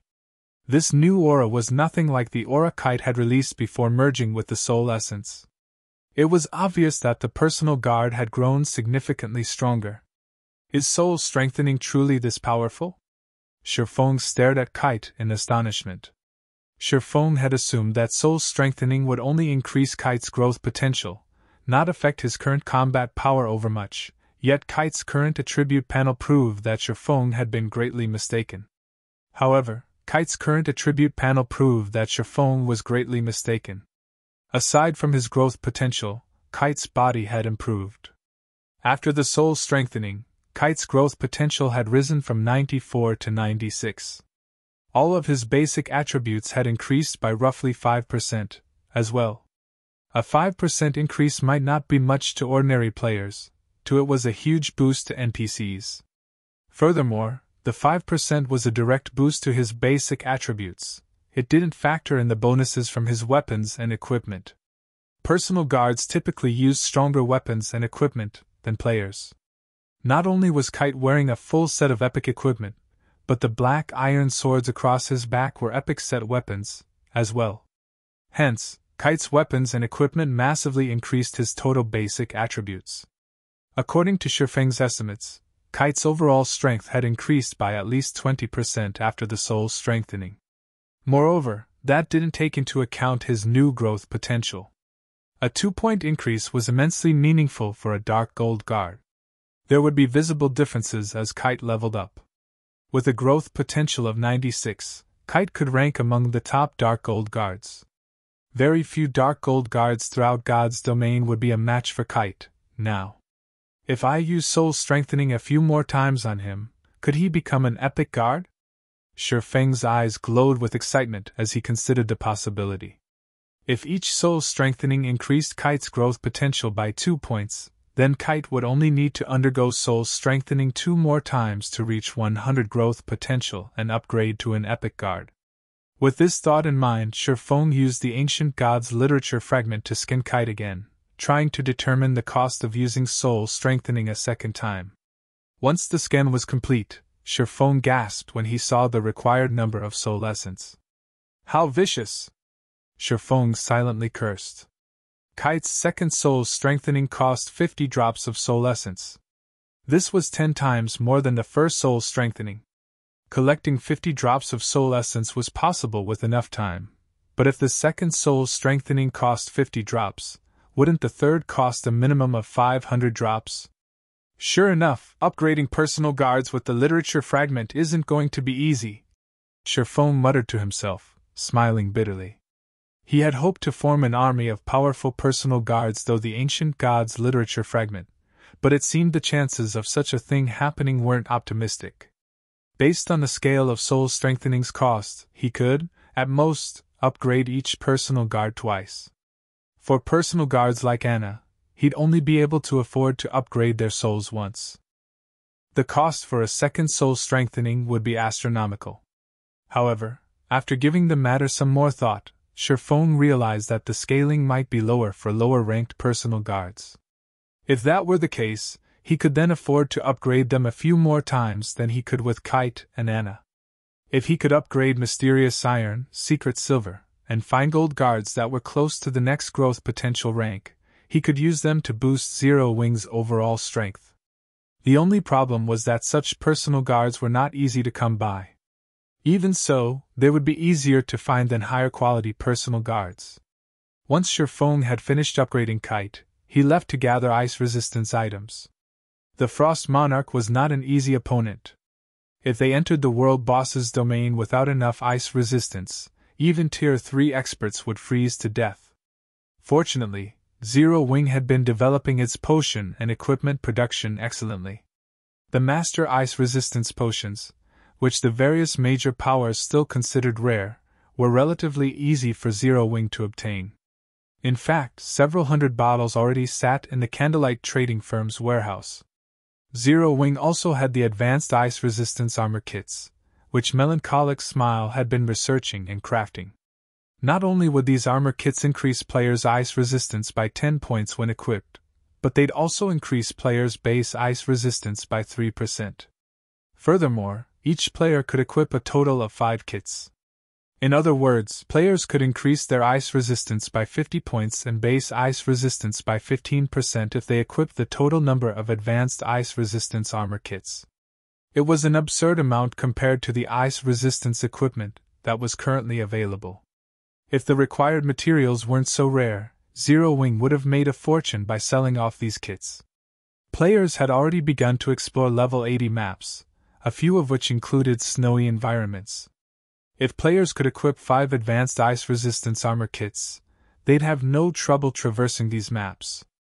They wouldn't need to sacrifice their basic attributes by unequipping their normal armor, either. While Sherfone crafted these armor kits, he received a call from Melancholic Smile. Guild Leader, the Azura Adventurer Team's members have arrived at White River City's teleportation hall. Should I call them here? Melancholic Smile asked. They're here? Good. Have them wait at the teleportation hall for a little while longer. I'll head over once I'm done handling my affairs here, Sherfone said, nodding. World bosses were not easy to raid. Normally, one would take on a world boss with a 200-man raid team, while some allowed up to 1,000 players. Of course, players were allowed to bring larger raid teams, but the world boss's basic attributes would significantly increase as a result. Meanwhile, a team could raid the Frost Monarch with 200 players before the world boss's basic attributes rose. Raiding a level 90 world boss was a monumental matter. Since Sherfone didn't want any of his plans to leak, he had to select trustworthy players for this raid. The only players he could truly trust right now were Zero Wing's and Azura's main forces. Players had to meet strict requirements, and were thoroughly vetted before they could join either main force. Zero Wing's main force members were selected from thousands of guild experts, while Azura's were selected through a fierce competition held among the Adventurers Alliance. Both main forces members were experts among experts. Hence, Sherfone had asked Melancholic Smile to request Azura's participation for the Frost Monarch raid. Melancholic Smile relayed Sherfang's message to the Azura Adventurer Team's members in White River City's teleportation hall. A group of level 78+ players had gathered in the third-floor bar in White River City's teleportation hall. When passers-by saw this group, they were astonished by how high the players' levels were. Moreover, every member of the group wore dazzling equipment, with the weakest piece at level 75 Secret Silver rank. The dozen or so players that clearly led the group even wore epic equipment. The man carrying a bluish-purple spear was particularly eye-catching. Not only had he reached level 79, but the weakest piece of equipment he wore was also level 75 dark gold rank. Aside from the spear, whose rank couldn't be determined, the man had a total of 4 pieces of epic equipment on him. Even a superpowers peak experts would be jealous of this man. This group's aura deterred any players from entering the bar. Not even expert players dared to do anything more than watch from a distance. Vice Commander, do you think the commander will be surprised when he sees our current stats? Yenya, who currently sat by a window, asked, smiling at the man carrying the spear. Since the Azura Adventurer team had begun to grind on God's Domain's main continent, their development had skyrocketed. Thanks to the constant supply of combat techniques and potions from Zero Wing, the Azura Adventurer team had been able to take on dangerous expeditions, as well. Both the adventure team's combat and equipment standards had improved by leaps and bounds. Nowadays, Azura ranked as one of the top 10 adventurer teams in the Fire Dragon Empire, one of the 4 great empires on the God's Domain continent. Maybe. Lifeless Thorn muttered.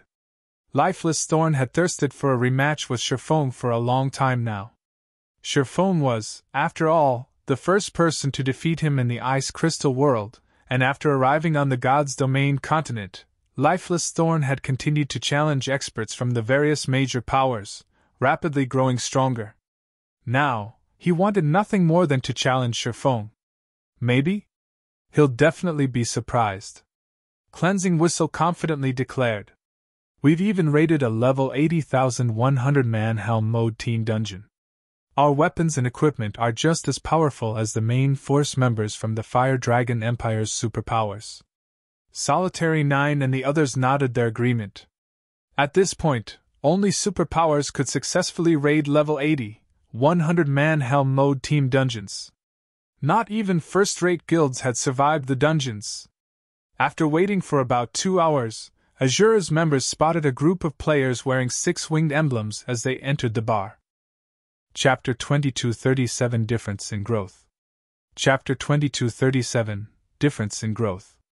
Azura's members fell silent as they watched Sherfone and the others enter the bar. When they saw Aqua Rose and her companions, in particular, they were overwhelmed with shock. How does Zero Wing have so many Refinement Realm experts? Cleansing Whistle muttered, dazed. Although Zero Wing's members hid their levels with black cloaks, Cleansed Whistle could tell by their movements that these players had already reached the Refinement Realm. As Zero Wing's members walked, they used subtle movements, minimizing their stamina consumption. It was almost a form of training for them. Ordinary experts might not see the difference, but as someone who had reached the Refinement Realm as well, Cleansed Whistle noticed immediately. In fact, she had even incorporated that subtlety in her daily life as a form of continuous training to minimize her stamina consumption while in the fields. Once she had become familiar with this form of subtle movement, she had begun to subconsciously use the technique while fighting powerful bosses or other experts in high-speed battles, significantly reducing her stamina consumption. This was the greatest difference between Refinement Realm experts and ordinary experts. However, reaching the Refinement Realm wasn't easy. Cleansed Whistle had run around and fought countless experts to train. She had also run across multiple fortuitous encounters in the game. This combination was the only reason she had successfully reached the Refinement Realm. And yet, every Zero Wing member before her was a Refinement Realm expert. The situation was both unbelievable and frustrating. Is this really the Zero Wing we know? The situation even shocked Lifeless Thorn and Solitary 9. They were very familiar with the power Refinement Realm experts wielded. First-rate guilds, which ordinary players thought of as unreachable, would be fortunate to have 10 or so Refinement Realm experts at this stage of the game. Even after carefully recruiting the best of the best among the Ice Crystal World's Adventurers Alliance, and putting them through countless life-or-death battles, the Azura Adventurer team only had a little over 20 Refinement Realm experts. On the other hand, despite remaining in Star Moon Kingdom and rarely venturing out on dangerous expeditions, Zero Wing had 100 Refinement Realm experts. For a moment, Lifeless Thorn and the others wondered if they had teleported to the wrong city and were looking at some superpower's main force, not Zero Wing. However, when they saw Shifeng's familiar figure, as well as Shadow Sword and the others, whom they had previously met, they had no doubt that these were Zero Wing members.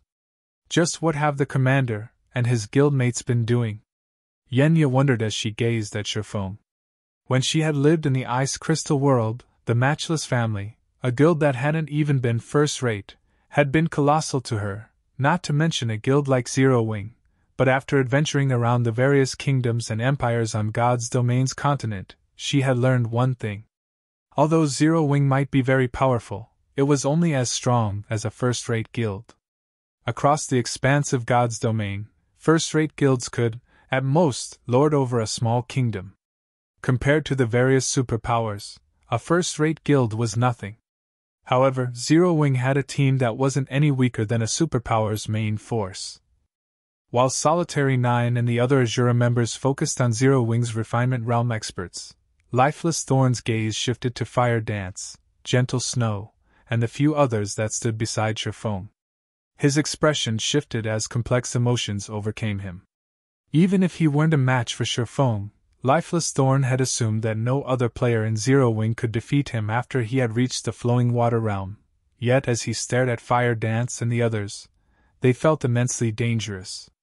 He could tell that they had also reached the Flowing Water Realm, and their combat standards were no weaker than his. There was also Yen Tianxing and Ilo Fei. Lifeless Thorn could sense that those two had even greater combat power than his own. They were even stronger than the superpower's peak experts he had met thus far. After a moment of silence, Shifeng swept his gaze across Azura's members and nodded approvingly.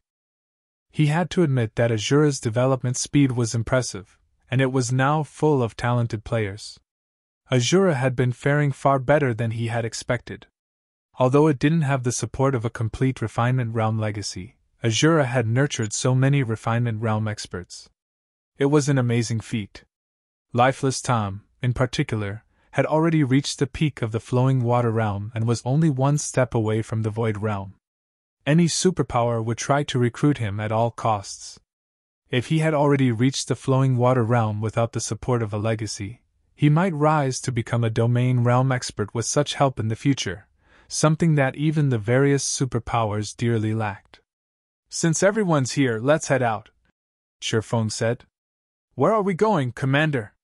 "We've just arrived in White River City and haven't prepared anything," Solitary 9 asked. As players who constantly fought on God's Domain's front lines, they had made it a habit to prepare before heading off to complete a task, regardless of whether they intended to raid a dungeon or explore a new map. Most of these players had different environments, and players could easily die if they weren't prepared.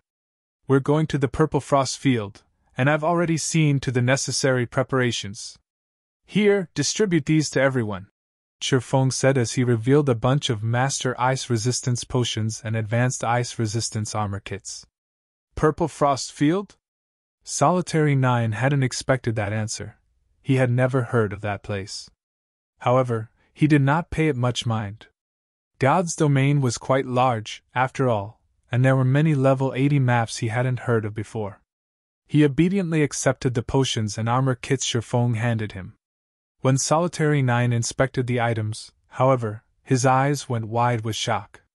Master Ice Resistance potions were practically impossible to find on the market at this stage of the game. Even if they showed up, they usually sold for at least 60 gold, yet Shifeng had handed him 200 bottles. Solitary 9 hadn't even seen the Advanced Ice Resistance armor kits before, and when he saw their attributes, he knew that these items were extraordinarily valuable. One could easily fetch several hundred gold if they sold the armor kits as a 5-piece set. When Azura's members received their share, they were similarly astonished. Even superpowers would likely struggle to obtain so many of these precious items, yet Shifeng handed them out without any hesitation. Once everyone was ready, Shifeng instructed Azura's members to use their black cloaks and head to the teleportation area. The team then teleported to one of Star Moon Kingdom's border towns before using Shifeng's spatial gate and their mounts to traverse the remaining distance. After 3 teleportations and riding their mounts for several hours, the team reached a snow-covered field. This was none other than the Purple Frost Field, a level 90 to level 100 neutral map. As the biting cold winds assaulted them, the team noticed level 90 monsters roaming the winter field. Every monster had a humanoid shape made entirely of crystal. Even the weakest of these monsters was a lord, and they all traveled in groups of 20 to 30, each led by several great lords. Frost Giant, Elemental Creature, Lord, level 90. HP 55, 000, 000/55, 000, 000. Frost Wanderer, Elemental Creature, Great Lord. Level 91. HP 120, 000, 000/120, 000, 000. Azura's members gasped when they saw these monsters. These monsters were more than 10 levels higher than they were, and with how harsh this map's environment was, their combat power would be limited. Trying to defeat a single group of these monsters would be suicidal. Commander, are we really going to explore this place? Solitary 9 could not help but ask. He was Azura's lead MT, but even he doubted that he could hold his own against one Frost Wanderer, not to mention a group of Frost Wanderers and Giants. We're not here to explore. We're here to kill a boss, Sherfone said, shaking his head. He then turned to Kola and said, Kola, open a path for us. We don't have a lot of time to waste. The longer we take, the more stamina we'll lose to cold. All right, leave it to us. Kola grinned when he heard Sherfang's orders. He immediately led Turtledove and Yewomina to lure every Frost Wanderer and Frost Giant in the area. You're tuning into the Phoenix Knights YouTube channel. Don't forget to subscribe and join us on this journey to catch the most captivating stories.